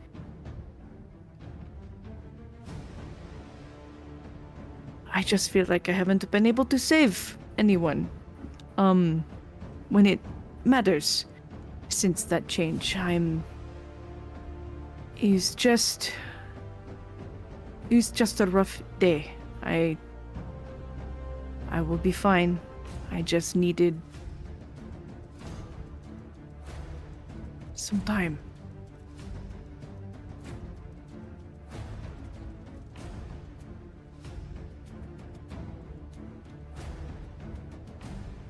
Myyrion just kind of nods slightly and then... Well, let us at least keep trying. And what I came here to ask you about is Tyriel. Cyrodiil wants us to be sure that we're willing to go the distance and do whatever we need to for him. Try and get him back. Of course. He didn't want to be in this situation to begin with. It is our responsibility to save him. so that he can go back to his quiet life with his maps and his books. And I'm the one who ripped him from that life. But none of us stopped you, so we are all responsible. Not You just didn't carry the man away. No. But none of us told you to put him back either. We all just played along with it like it wasn't a big deal. And it has become a very big deal. It's far more than you think, even with that.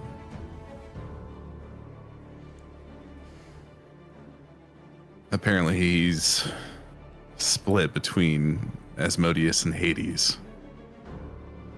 And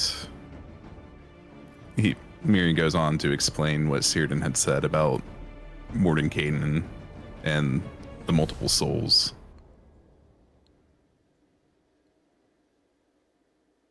Seems the longer I am in this land, it just gets more complicated.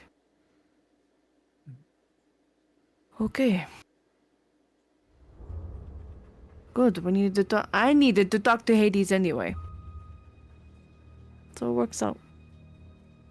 Of course, we will save Tyriel, so that he can be himself again. Apparently, to do this, we'll have to go through a trial of heroes with the gods.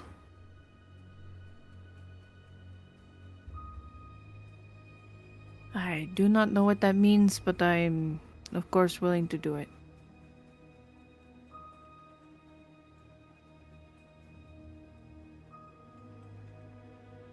Same here.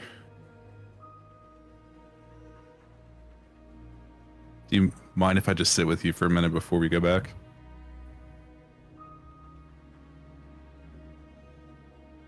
You are fine. You may stay.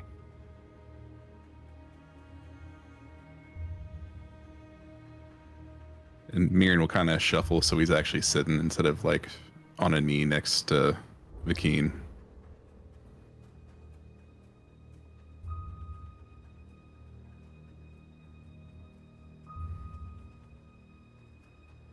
I need both of you to roll perceptions. —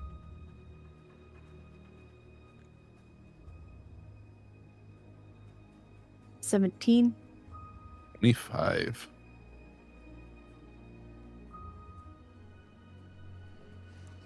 I need everyone in the house to roll perceptions.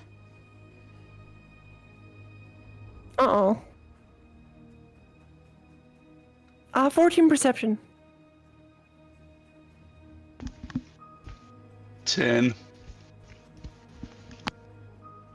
Let's see, 21.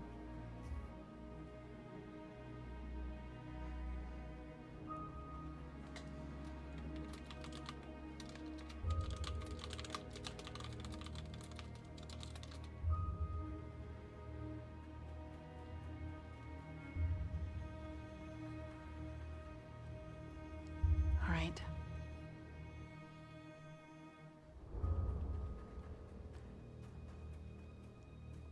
You hear a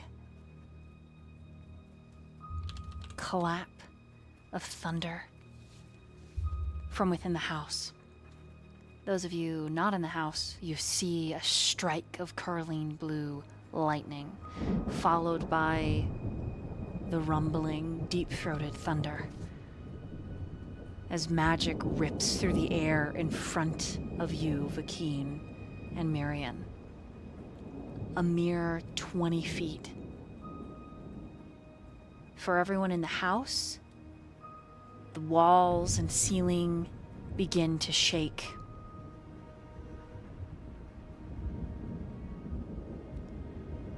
The portal that appears, there is a figure that begins to come through. The smell of fires, the heat wave that precedes this individual. Raw energy and violence. Myyrion, Vakeen. I need both of you to roll dexterity saving throws. Oh my goodness. Oh my Joyful. goodness.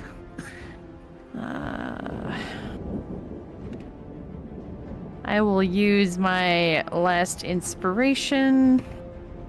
Much better. I don't know if it's gonna be good enough, but 17. Better than the 9 I would have had.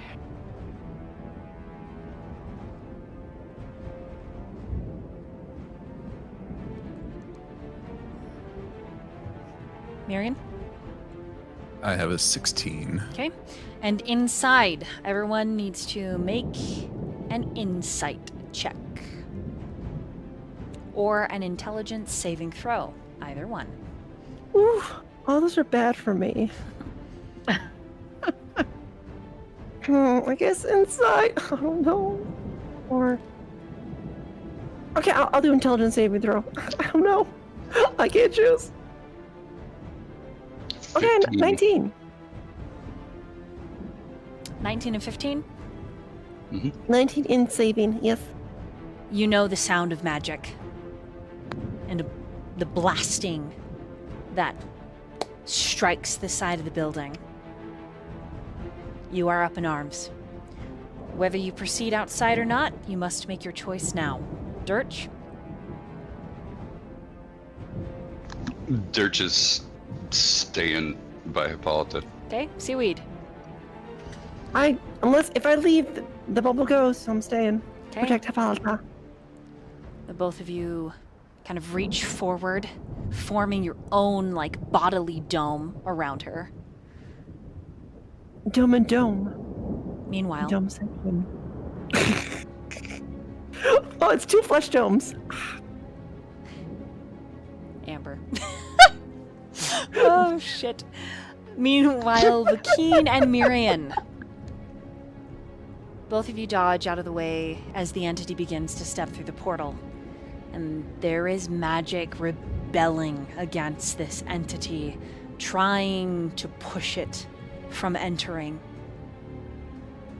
Debris, twigs, small rocks, some rocks the size of your fists are kicked up from the fierce wind. And we're gonna end here tonight. Sorry. Diego, what's your choice? Oh, yeah, I wasn't too sure if I was able to do anything. You gotta choose if you I, stay or you go. Oh, I'm going. Okay.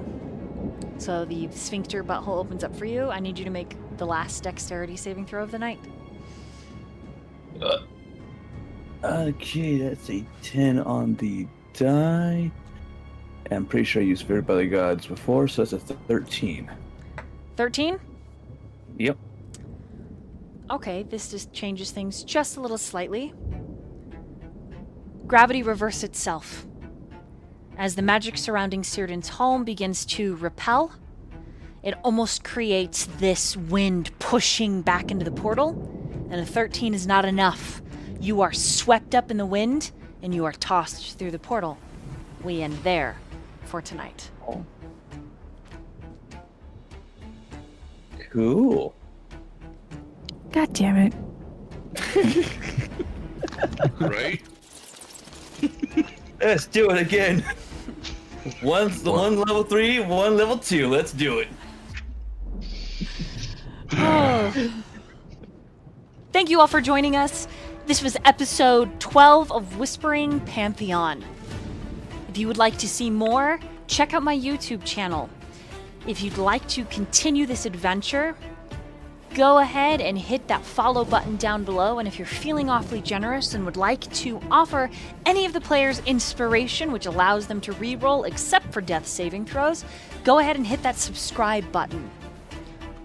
Otherwise, join the Discord, stay tuned. A lot of new and exciting things are coming down the line. Dare I say, it's gonna be a hell of a good time.